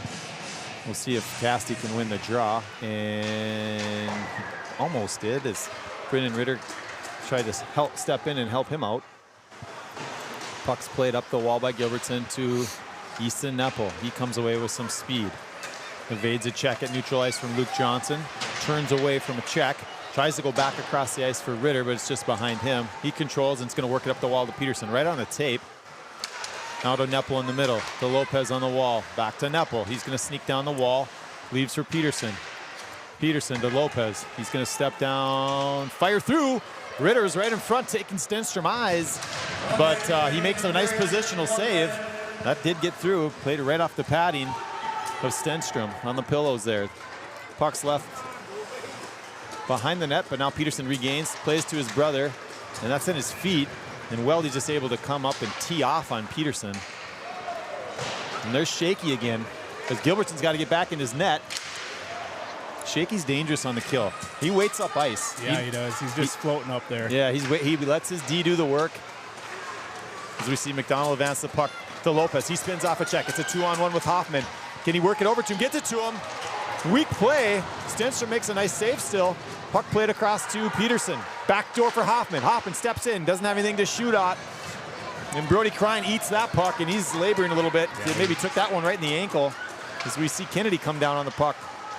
Hoffman squeaks by Shaky. Blades playing fast and loose here a little bit on the power play. Everybody in the building yelling shoot as he runs out of time. As Lopez, I don't think, saw the clock. And that'll do it for the second. So some kind of a wild game here. A little bit back and forth. 15 seconds to go on the Michael Schmidt roughing penalty in the second. Yeah, I don't know if I've seen anything much like this with some of the calls that have been taking place, and I don't know if I've ever seen a goal ref call back a goal or call a goal after waving it off. And you know you're doing a bad job officiating when you have both benches yelling at you. So both coaches going over to ask, what is going on tonight? Yeah, I think earlier up here we had a quick conversation in the booth behind us, and we were just talking about maybe we should have reset the pregame and all that other stuff. Maybe we should just reset the whole game, have a quick convo with the refs, you know, and just let's make basic calls and play or decisions here. Sometimes we'll screw up, but just deal with it. You can't walk back a call. You know, nobody's perfect, and I don't expect officials to be perfect, but I have never seen a retroactive goal called. The goal was not called initially. The whistle was clearly blown.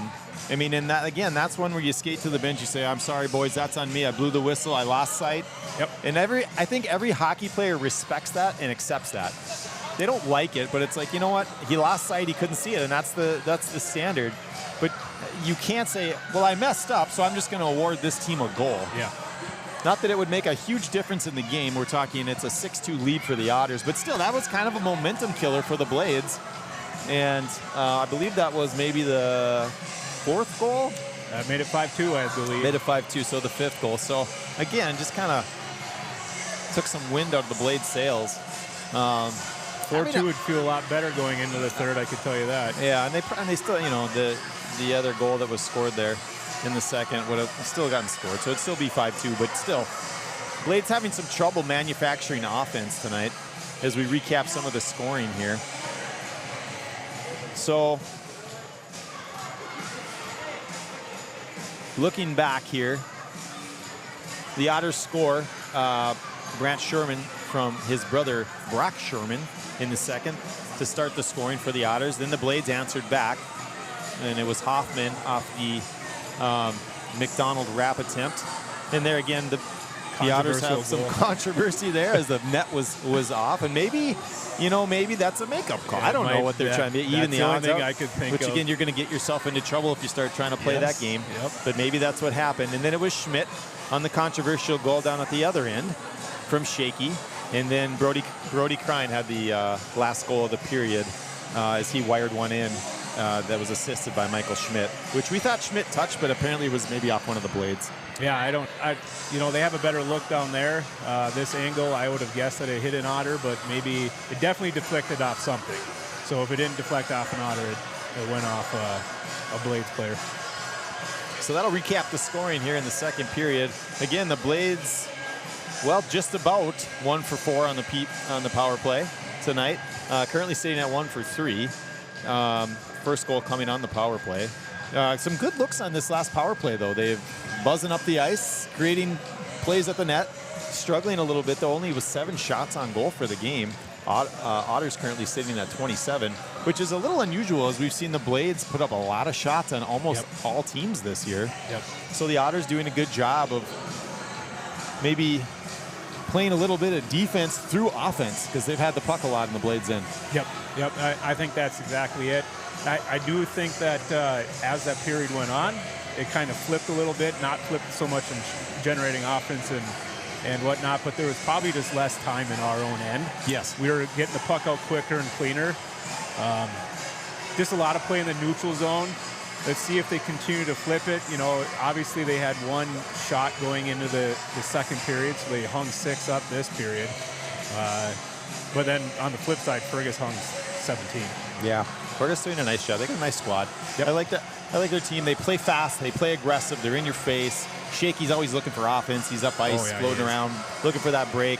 And then again on their PK, I mean, their PK kind of says everything you need to know about their team. They're right in your face. They're not sitting back trying to take the middle. They got one guy chasing you behind the net and trying to smoke you out and maybe get you to cough up that puck to a waiting defender in neutral ice. So, yeah, when you got a guy cherry picking on a PK, that's what kind of it tells you what's going on there, right? Playing with a little confidence, if you're going to sit up ice. But again, you look at the Otter defense, and they can move the puck quickly. Yep. And they do. They don't waste time in their own end. And hopefully the Blades can maybe learn something from this game. This is the kind of style that they are hoping to play going forwards, where they are quick to a puck, and then they're quick to move it up ice, and they don't dilly-dally in their own end, which is when we've seen them, get into trouble, that's what they do.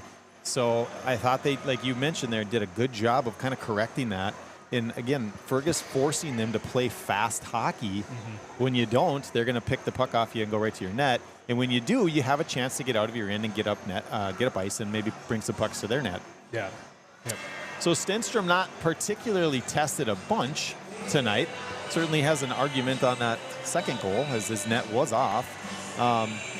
But still sitting at 2 goals on 7 shots. Probably not the... And I don't think you can blame him for either goal. No. He hasn't looked leaky at all. He's looked sharp when he was called upon, and it's tough to play in that role as a goalie who's not seen a lot of shots. Yep. You have to kind of stay engaged, force yourself to be focused, and stay involved, as you can kind of fall asleep back there, and then all of a sudden you got a breakaway or a 2-on-1 coming at you, and you got to snap to quick. So yeah, and I think Fergus's defense has done a great job as well. I mean, I think there's quite a few blocked shots that haven't found their way, especially this last period, where Blades were in some what I would call pretty prime scoring positions or areas of the ice, and the Fergus players, you saw at the end there, Brody Crine blocked a shot in the ankle in a really nice area where I think would have been a nice shot on net. I don't think it would have gone in, but they're definitely blocking shots and not even letting Stenstrom even see it. yeah, Stenstrom making a nice save on Hoppin. Hoppin almost has 2 goals here in this game. As he fired one through traffic to the far side, Brendan Ritter taking his eyes. I think that was on the power play here. Ritter just camped out in front, big body, taking up some space, doing a good job of making the screen. And I think Stenstrom just got the pillow out. He probably didn't see it, but got the pillow out, made the save, and then kicked the rebound farther enough away that Ritter couldn't get a stick on it. Well, that'll about do here for the second period intermission show, sponsored by Builders First Source. We thank them for all of their support through the years, and we also thank, as we get Brody Crine's dad, Darren Crine, legend over in Fergus Falls, for those watching over there, shouting up at the booth here. And we thank our streaming partners, Pranti's The Wilkin, City Brew Hall, and Casey's for carrying the game tonight and all games for the remainder of the season.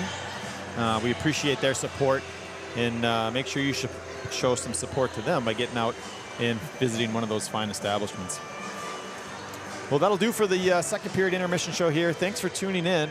Blades are going to look to come out strong to start the third, maybe capitalize on this power play, start to right the ship. I mean, 6-3 isn't, it's not undoable. I mean, the Otters are playing tough, but if they can get an early one and keep up the pace they've been playing at there to close out the second, they got a chance here in the thirds. Yep. You got what, roughly 1 goal every 5 minutes to get back in this thing, and none back. That may be a little bit of a heavy lift, but I think if nothing else, just start playing the game the right way. Start playing fast. Start moving pucks quickly, because that's how you're going to have to play, and that's what the future of Blades hockey is really intended to look like. When you speak with Coach Wursema, that's what he wants to see. Yep. And so if the Blades can start trending that way now, that's what it's going to take. So they can maybe build off. Maybe, I don't think the game is out of reach, but they got to start building off of some of the momentum they've had here in the second. Yep. All righty, well, thank you. We'll be back shortly for third period action.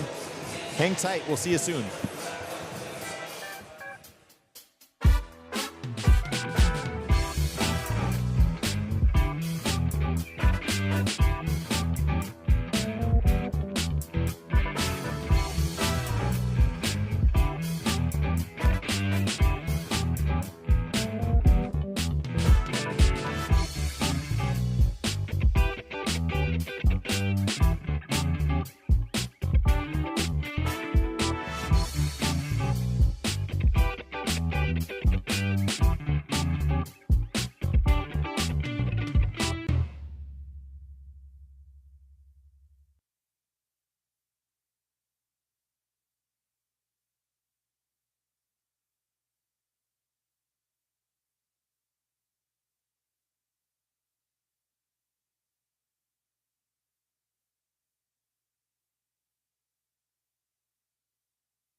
All right, welcome back. Third period action. Teams out on the ice. Otters ready to go. Blades still huddling around their bench. Coach Wurtsema still having some words with the officiating crew. And I think, again, both benches probably frustrated tonight with some of the officiating. And you can't really blame it on one side or the other. It's gone both ways. Normally, Sam Smith, Josh Can doing a good job. They've officiated many games here. They usually do a pretty good job, but Coach Wurtsema making his displeasure known. Yeah, visibly frustrated. So here we go for puck drop in the second period. Otters still on the PK. Blades still on the power play as McDonald controls and gives to Hoffman. So 9 seconds to go here before Otters are at full strength. Hoffman looking for Jack Ekron streaking to the net. A little bit different look on the power play as the two Ekron brothers out there. Otters now at full strength. Ekron controls on the far side wall, gets it down to Brushert. Now back to Ekron. Ekron walks, fires, looking for somebody in the back door as that went right through the crease. I don't know if Stenstrom had to make a save or not, as you see the Otters back on the attack, and that's offside. Yep. Oh my. Okay, they did get catch ice. Like that was like 3 feet offside, maybe more. So the Otters tag up. Offsides wasn't blown because they didn't touch the puck. And Hoffman tries to clear the zone, chip it up, gives Schmidt a shot. And Brendan Ritter turns, fires right to Schmidt though in his zone in. Now he chips the wall. Now it comes through and Brusher tries to get his stick. I'm still held in. Hoffman curls and he's going to give it a hard rim for McDonald. And that's going to be fielded by Schmidt. Picks the puck off the wall. Nice little dangle move. Tries to get to the net, but Peterson breaks that up. Weldy plays the puck into Peterson's skates. And heads up. Heads up. Oh, Fan got it, but luckily not anywhere dangerous. She had a blanket wrapped around her that hit her there. So Peterson clearing attempt comes over the glass and into the fans. Had to be sharp. That's why they tell you to watch for flying pucks. Yeah, got to keep your head on a swivel out here. Head on a swivel is right. Cameraman Clint thought about making a one-handed grab there, but thought better of it as he remembered how old he is. Puck played in on Gilbertson from neutral ice. Peterson plays it over to his partner Craig, but that's picked up by Johnson. Johnson centering attempt, backhand, right to the net, where number 15, Tanner Donahue, was thinking about getting on the score sheet. Gilbertson thought better of it and covered the puck. Yeah, pretty innocent play there by Fergus. Quick turnover, dump down low. Fergus wisely had a guy sitting there in front of the net to make a scoring opportunity there for the Otters. Centering attempt, that comes all the way through to Neppel. Blades in their own end here, again bottled up. Neppel's going to retreat behind his own net. Donahue gives chase on him, played to Craig. Craig chips the wall. It's off of Ritter. Comes to Peterson. He circles back. Again, Blades the Otters putting relentless pressure on the Blades in their own end. Now a puck comes through. Peterson to Peterson. He touched it, but it was on the wrong side of the red. And they finally call it. Boy. I think Fergus's bench was giving it to him. Nobody raised their hand. I think Mike was making that call, making sure he blew the whistle. You see him laughing over there. Boy, I mean, that was, again, a clear ice as he touched it on the wrong side of the red, and I don't think it was going to get blown. Well, coaches can't be influencing reffing either. I mean, they need to get this thing together and make the right. It was the right call, but yeah, it was the right call. Yeah, for sure. But if they would have let that one go, that would have been pretty tough non-icing call. As we see Donahue bring the puck to the net. Now it's covered by Gilbertson. We'll get a whistle for a Blades face-off, or a Blades defensive zone face-off. Sorry, that wasn't Donahue. That's number 16, Noah Waddell, putting the puck in on Gilbertson. Puck played up to the line. Shorman steps around Clinert, walks down, fires. That shot's blocked, hits the ceiling. And we'll get a whistle. So Brent Sherman having a nice game. We mentioned him a few times tonight. Michael Schmidt and Aiden Shaky all having big games tonight for the Otters. Nice to see sophomore defenseman Brody Crime get on the score sheet as well for the Otters. As Luke Craig plays the puck to partner Matt Peterson. Peterson to Casti. Casti back through the middle, right to Clinert. Clinert has trouble, and Shorman gives the puck to Shorman. He plays it right into his own bench, and we'll get a whistle. As the big lane comes out, or the big line comes out for the Otters, and the Blades will match with their big unit. Yeah, this is a group here. Well, we got different wing pairing here. Jack's out there with. Don't know where Jackson's at. So Lopez no longer playing with McDonald and Brushert, as we see Brushert control the puck. Played to Ekrin, and now comes over to Jack Weldy. He's got Shaky in the middle. He gets a touch on it, and Schmidt comes in with a head of steam. Steals the puck off of Ekrin. Centering attempt by Kennedy doesn't go through. Schmidt takes a hit from McDonald. And Charlie Ekrin plays the puck in, takes a hit from Weldy. And Brushert's the first man of the puck, leaves for Jack. Or excuse me, Charlie Ekrin. Centering attempt is broken up by Weldy. No, excuse me, that's Schmidt. Schmidt comes through the middle. Walks around McDonald. Backhand centering attempt, nicely broken up. Puck's played off the wall to McDonald from Hoffman. McDonald is coming down. It's one-on-one. He fires well wide as he had Brody Crine defending him. Puck played back across the ice to Hoffman. He's going to have to wait for his teammates to get onside, but Shaky strips the puck off of him. Shaky, centering attempt to Johnson, who takes a hit from Hoffman. As Johnson is a fast player. He came to the middle with some speed. Now it's Peterson on Brant Sherman. Tries to get it over to Brennan Ritter on the far side, who was streaking towards the net and just flubbed the pass. That's happened a couple of times tonight for the Blades, as maybe nerves are playing a little bit of a role here in the game tonight. Puck dumped down from Mike Peterson. He's grinded behind the net. Number 4, Brant Sherman. Luke Johnson comes down and checks Ritter, but Neppel's going to walk away with the puck. Comes out of the corner, turns, fires. I don't know if that got through or not. Stenstrom was there for the save either way. Now it's played up the far side wall and rimmed around. Brennan Ritter's going to be the first Blade there. And Luke Johnson almost comes away with it. Falls as he was checked, and puck turned back into the Fergus zone. D to D from Sherman to Weldy, and Weldy again fires up ice. That play is turned over and sent back down by Matthew Peterson. Weldy again sets it up again, finds a man in the middle. That's number 16, Noah Waddell. As you can see how quickly the Otters will transition up the ice. Weldy just camp out and fire one to neutral ice. And Sherman's going to play the puck in his own end. Spins away from Xander Clinert. Takes a check from Casti, who does a nice job on him. And finally, it'll come back to him, and he's just going to skate this time. He crosses the red.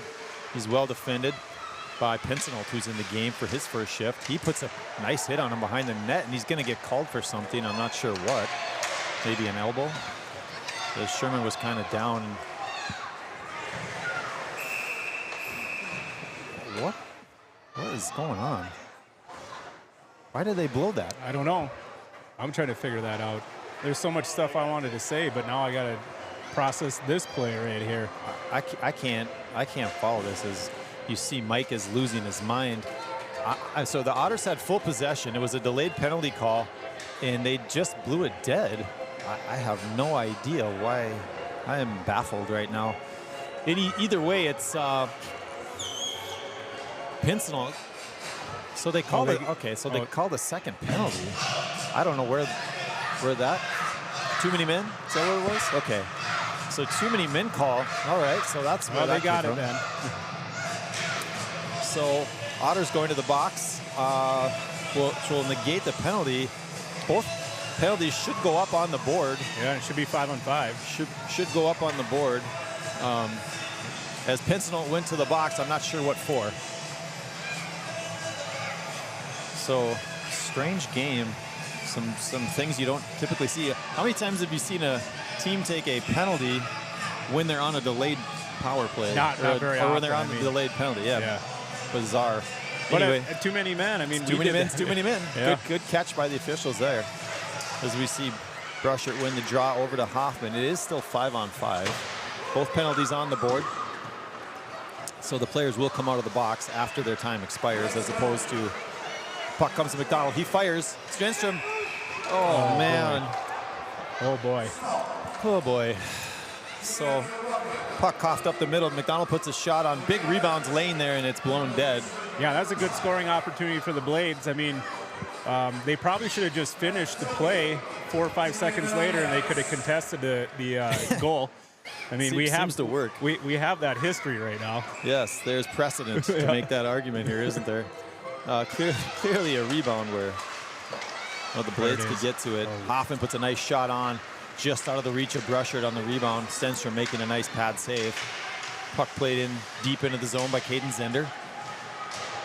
Ekron steals the puck there. Tries to play for McDonald. That's out of his reach, but it comes all the way through Weldy. Stenstrom's going to come out and play it. He plays it up to Weldy. Weldy steps through Riley Jones. Steps through Neppel. Steps through Peterson. And is driven into the corner. Puck is in the air where Hoffman has to make a jumping catch and plays behind his own net. Now to Neppel, to Peterson, but it's off his stick, and Sherman's going to dump it back down. That's offside, but the Otters are able to tag up. Caden Zender comes in as Akron moves the puck to Peterson. Peterson back across. That doesn't connect. Neppel has a break. If he hurries, he's in alone. Shot saved by Stenstrom. As Neppel found a loose puck, kind of scored to him. Now back to Ekron. Ekron fires. Shot is, I didn't see if that got through or not. Yeah, I don't think that hit the goalie, but I think it was a heck of a play. It was deflected. So the Blades putting a little pressure on. Neppel picks up the puck behind the Otter net. He's checked. Sherman's going to come away with it. He skates through middle ice. It's a 3-on-4, I guess, as the Blades get back quickly and break up the scoring threat from the Otters. Sherman's still in the corner. Him and Cassie are doing battle. Hoffman's there. And that's Brent Sherman, if you're keeping score at home. Puck played up to the line. Neppel picks it up. It's a 2-on-2 with Ritter. Gets his defenseman to turn. Curls back. Looks to the middle. Now leaves for Ritter in the corner. Ritter plays it behind the net. That comes all the way through Casty. Neppel will be the first man there, though. He plays it to Casty down, who plays it down behind the Otter goal. And they'll control now.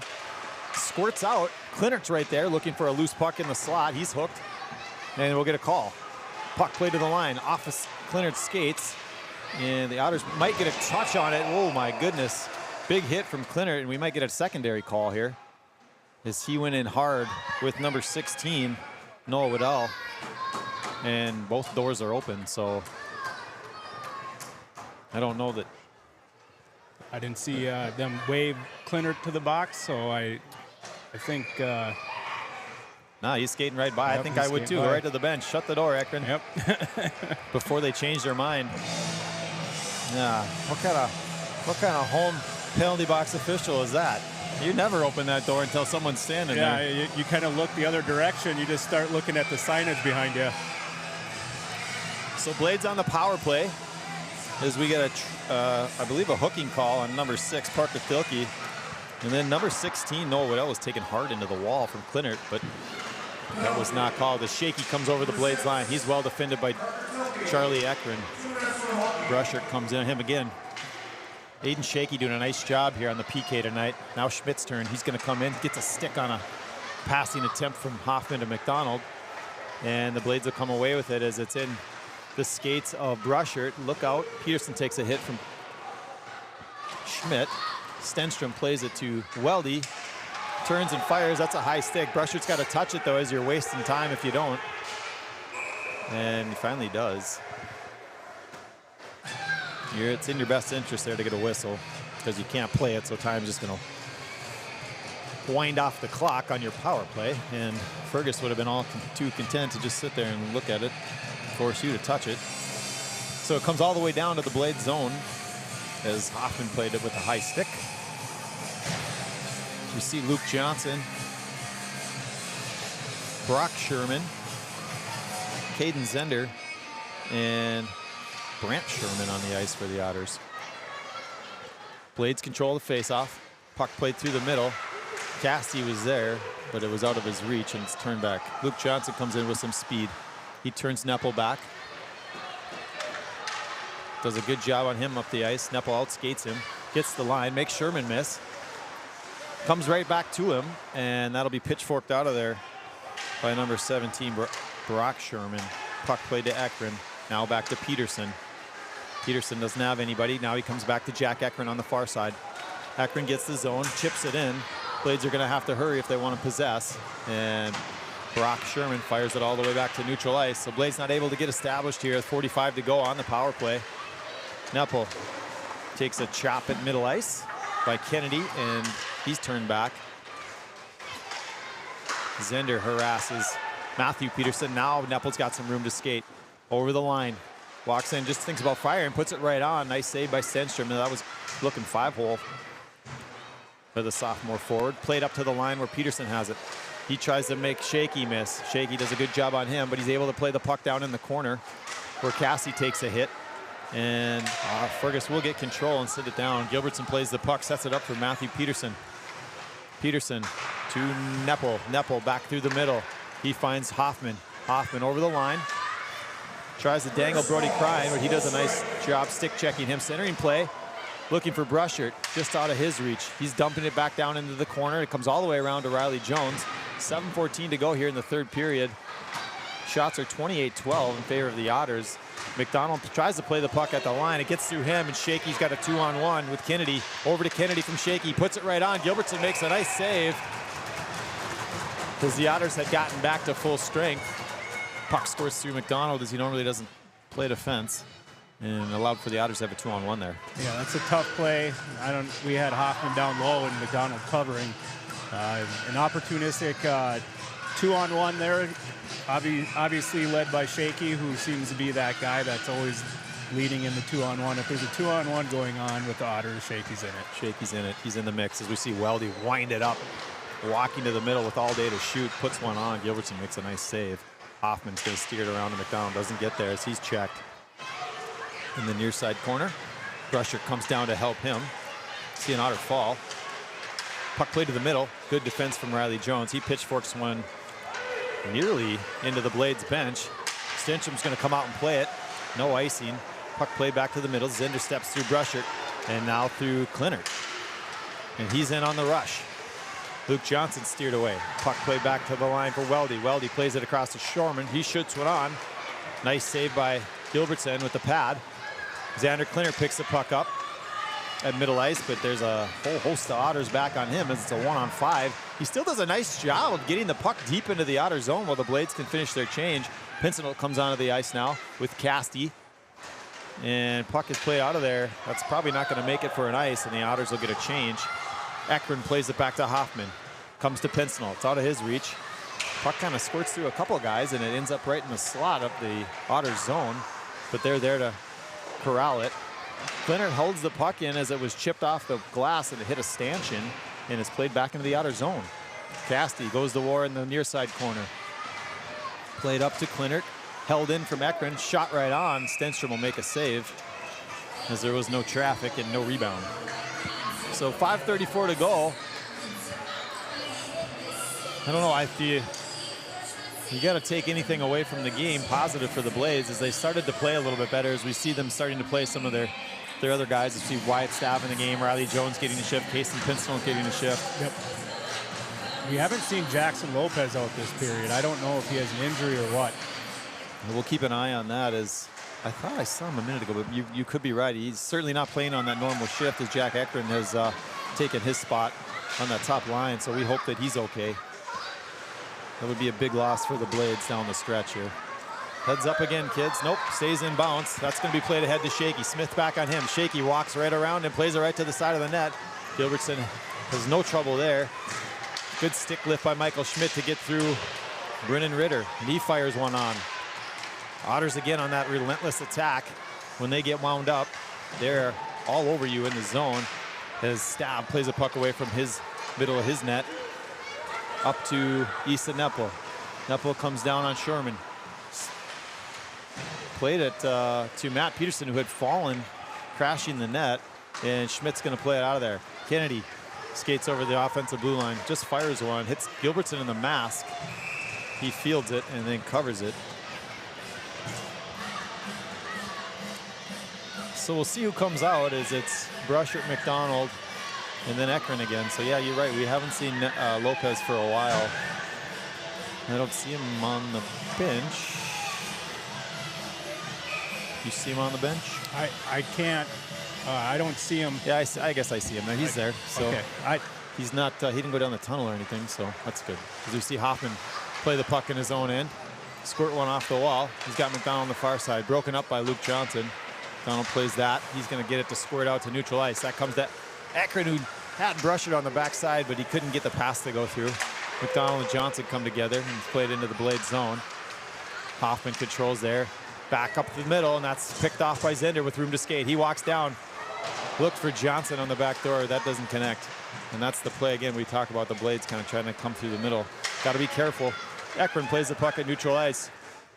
Again, a 1-on-5 as the Otters doing a nice job coming back. Brody Crine finishes him into the wall. And then they'll come together again. McDonald's going to pick up the puck behind the blades. Now plays it to Ekron. Ekron tries to step through Crine. He does a nice job defending. Brushard puts his man into the bench. That's Caden Zender. And turns the puck over. The Blades controlling their own end. Hoffman with room to skate. Winds it up. Steps through an Otter. Over the line. Puts it on the backhand. Centering attempt as we see Brushard going hard to the net. But that is broken up by the Otters. Good stick check. McDonald back. Shot right on. As we see number 6 stepping down for the Otters. Parker Thielke. Two Otters come together and fall. Puck is chipped to Klinert. Klinert tries for McDonald, but he needs a change and heads to the bench. They reverse the ice quick. Quick transition play, doesn't quite connect. As we see Thielke looking for, excuse me, we see Waddell looking for Thielke, didn't quite connect. Casti falls as he tried to cut back to the inside. Pincinel takes a hit. And Matt Peterson is down in the corner, working hard for the Blades. Pincinel pins his man to the wall. Brock Sherman's going to come away with the puck. Fires it up. That's going to go for an ice. And officials will blow that one. So that was a long stretch without a whistle. The Blades able to get the puck out on their own end quite a bit, quite easily this period so far. And a lot of that is they're taking advantage of that strong side pinch that Fergus is doing, and they're finding that guy in the weak side. Great, it's a quick read, quick pass, but even at times here in the last 5 to 10 minutes, we've seen some 2-on-1s that the Blades haven't been able to capitalize on, but it's a good sign that they're starting to make some plays against that forecheck of the Otters. Ritter comes hard in on Kennedy, and then Schmidt finishes Neppel off at neutral ice. So some of the hitting starting to pick up as we see Kennedy coming hard on Neppel. Schmidt picks up a loose puck off the Kennedy hit turnover. Backhand pass, fired high and wide by number 23, Brody Crine. Stab goes down in the corner. Oh, Peterson breaks his stick, coming together with Jack Weldy, and he's going to head to the bench. Pressure comes off for him. Puck plate, oh, another broken stick. As we see Kennedy, I think took a slash there that broke his stick. Puck played over to Brendan Ritter. He pokes it through Brody Crine. And that's played by number 15, Tanner Donahue. Looking for Schmidt. And again, a icing that was just a broken play there. Yeah. So sticks all over the ice here. As broken the sticks. Come back to clean those up. 1:29 to go in the game. Shots are 33-13. Blades doing a much better job here in the third period. I don't think there was a goal scored in the third period, if I'm not no goal mistaken. scored. 6 shots, so if you look at that, they're equaled about the second period, and they've held, I believe, Fergus to only 6 shots here. I think they started the period at 27. So Brushard plays the puck to McDonald off the face-off. Now it's played behind the net. Brushard's going to walk out. He plays it off the wall to Ekron. Ekron with some time. He fires. That's blocked by Zender. Now it comes to McDonald behind the net. He plays it back for Brushard. It's in his skates. He tries to center. That's broken up by a Stenstrom's paddle. McDonald turns and wraps, just misses. Not able to turn it around into the net as he had Stenstrom out of position. Puck's played up ice. Caden Zender beats Hoffman So two's coming together. Saved by Gilbertson. Luke Johnson follows it up, and his shot's turned away as well. His Zender, I think, surprised Hoffman there with his speed. Yeah, and the supporting defenseman there too. I think it was Charlie Akron was maybe caught watching the play. Yeah, a little bit there. Puck played out of bounds here. Let's see a face-off in the Blade zone. Yeah, Zender was on his horse. I think Hoffman thought he had a little bit more time, and I don't know what Ekron was thinking. If your D partner is getting pressured like that, you kind of want to hustle back and be the last line of support. Puck played on the near side wall over to Ekron. He's going to control. He goes D to Hoffman. Hoffman back through the middle for Pincinel, and you get an icing call. They got that one right. So that'll come all the way back down. Linesman Josh Can will drop the puck here in a minute. So the Blades playing some of their depth players a little bit more this period, getting them size. I think the same is true of the Otters. They're playing some of their third and fourth line guys a little bit more. As we see number 6, Parker Thielke, come together in the draw with Case and Pincinel. And Pincinel's going to win it clean. Puck comes back to Ekron. Ekron plays it to Casty on the wall. Again, playing wing tonight, a little bit of an unfamiliar position for him, but doing a nice job. Puck played to the middle, shot right on. Gilbertson's got it covered. So Blades having a little trouble here, getting out of their end with 23 seconds to go in the game. So looking ahead, Justin, later in the week we got to go to Park Rapids, and that's a game that the Blades will definitely want to win. Yeah, Park Rapids, when they went on a 3-game winning streak earlier in the year, they came in here and they took one. We had I think a pretty sizable lead, and they came roaring back, and I think ended up beating us 7-5 or something like that. And so get another icing call here with 10 to go. Yeah, you're right, they did, and the Blades were in total control in the first period, the first half of the first period, and then got into some of the type of play that we had described earlier. And where they got themselves into trouble. And, Park Rapids has a couple of scoring threats that can be dangerous. Yeah, there's guys that you got to watch out there. They haven't done much since that 3-game winning streak. I think they're 4-10 right now. So Stav has some trouble at his own line. Turns the puck over. Back on Kale with a nice save to end the game. So we hear the horn. Stav wrapped himself up there. I think he was going to shoot, then he was going to pass, then he didn't know what he's going to do. And then the Fergus player took the puck off him and close out the game. So a good effort from Fergus Falls tonight. They certainly didn't come in and take the Blades lightly. They looked like they were ready to play tonight.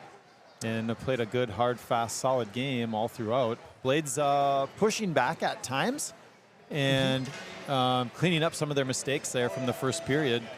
And a much better second and third period. Kind of a wild one tonight, as we look at some of the stranger calls we've seen as far as officiating goes.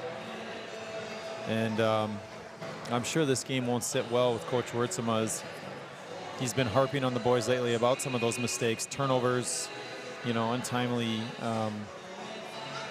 plays where you're not moving your feet, you're not forechecking hard, you're not getting to some open areas. And I think too some goaltending issues here tonight for the Blades. Certainly a few of those pucks Gilbertson's going to want back. He's going to make a couple of those saves. We saw that a little bit up in Bagley too. There was a couple that maybe got through that shouldn't have got through, but he is just a sophomore goalie. He's prone to a couple mistakes where he's off his angle, and it's a heavy lift for him.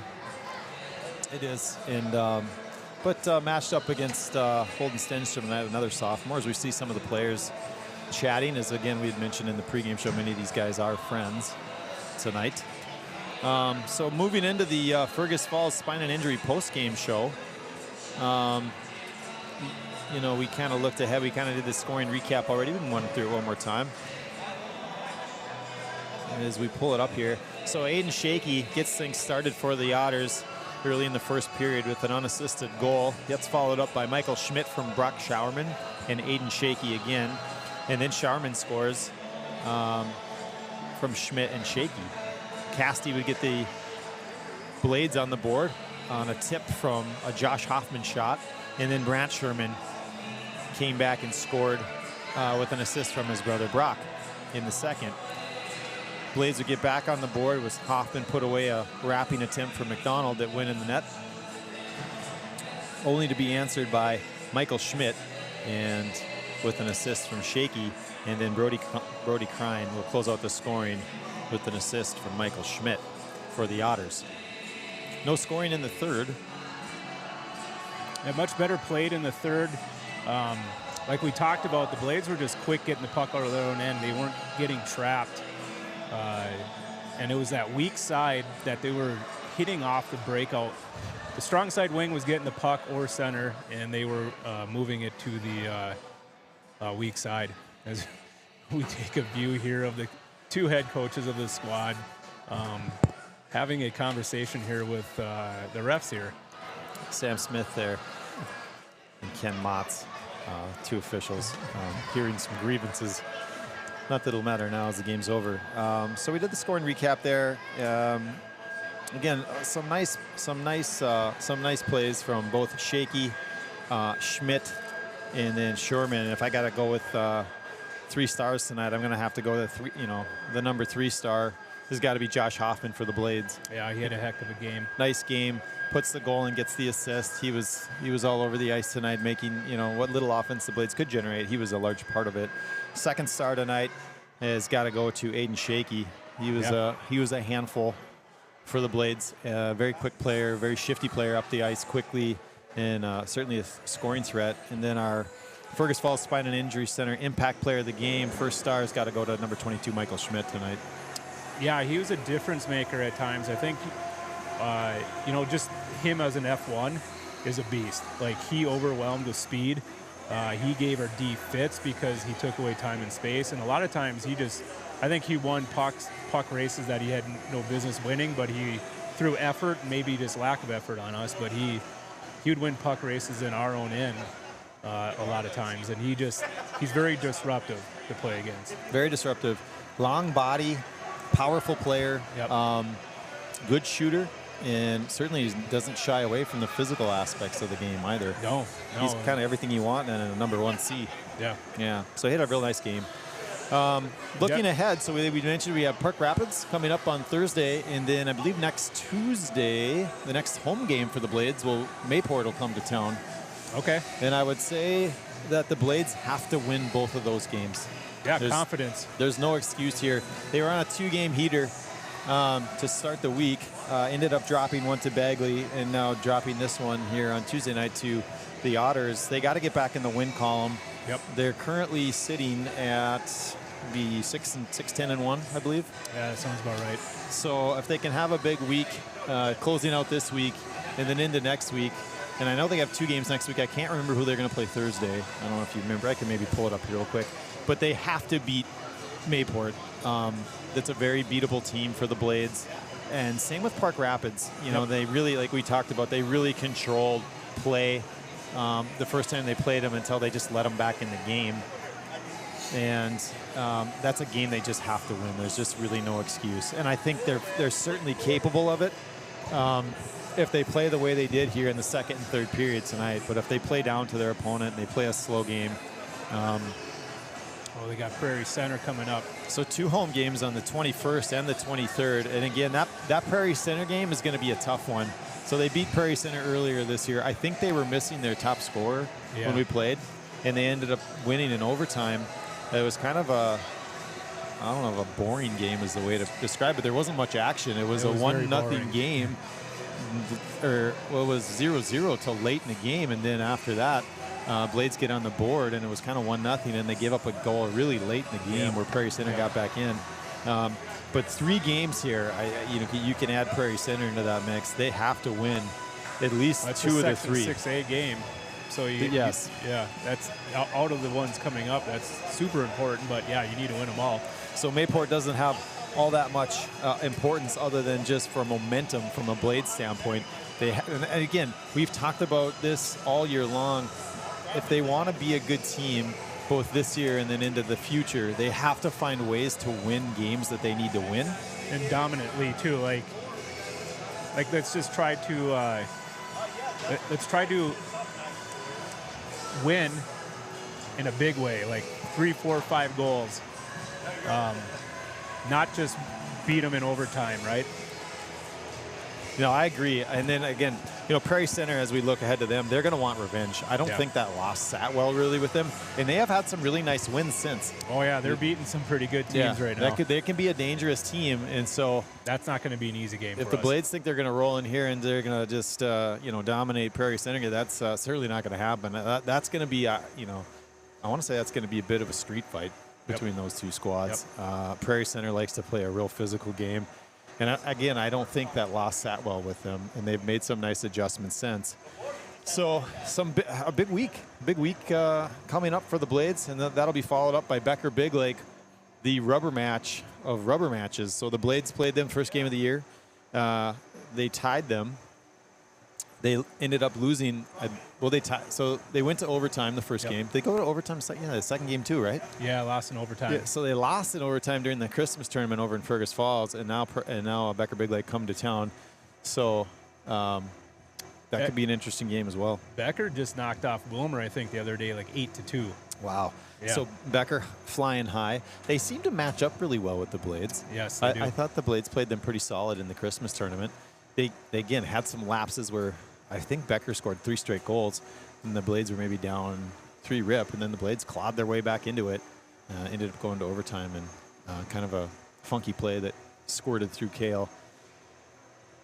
So lots of good hockey action to come. Make sure you swing out lots of home games here to go for the Blades. Again, home action next. We'll play Park Rapids on Thursday the 16th.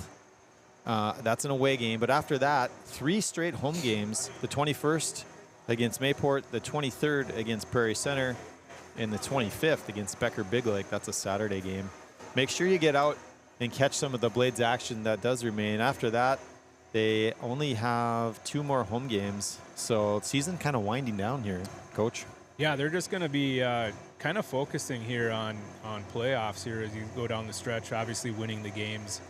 QRF and all that other stuff is very important, especially the Section 6 games. But yeah, you can't help but think about the playoffs looming here within the next couple of weeks. So final tonight from Stearns Arena was a 6-2 loss for the Blades, playing the Fergus Falls Otters. And that's it. That's all we got for tonight, unless you got anything else. Nope. We hope to see you at the barn. Oh, it's a away game. Tune in on Thursday as we bring the Park Rapids Blades action to at your living room set or on your personal device. Or at the streaming partners we have, which, again, get out, take the old lady to dinner and catch the Blades game at one of either Paranti's, the Wilkin, Casey's, or the City Brew Hall. And tell them Justin and John sent you. I don't know if you're going to get anything other than a funny look.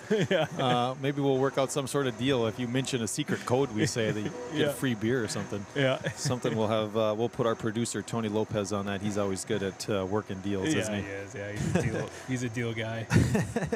All right. Well, that's all we have for you tonight. Again, we thank you for tuning in, and we'll catch up with you on Thursday.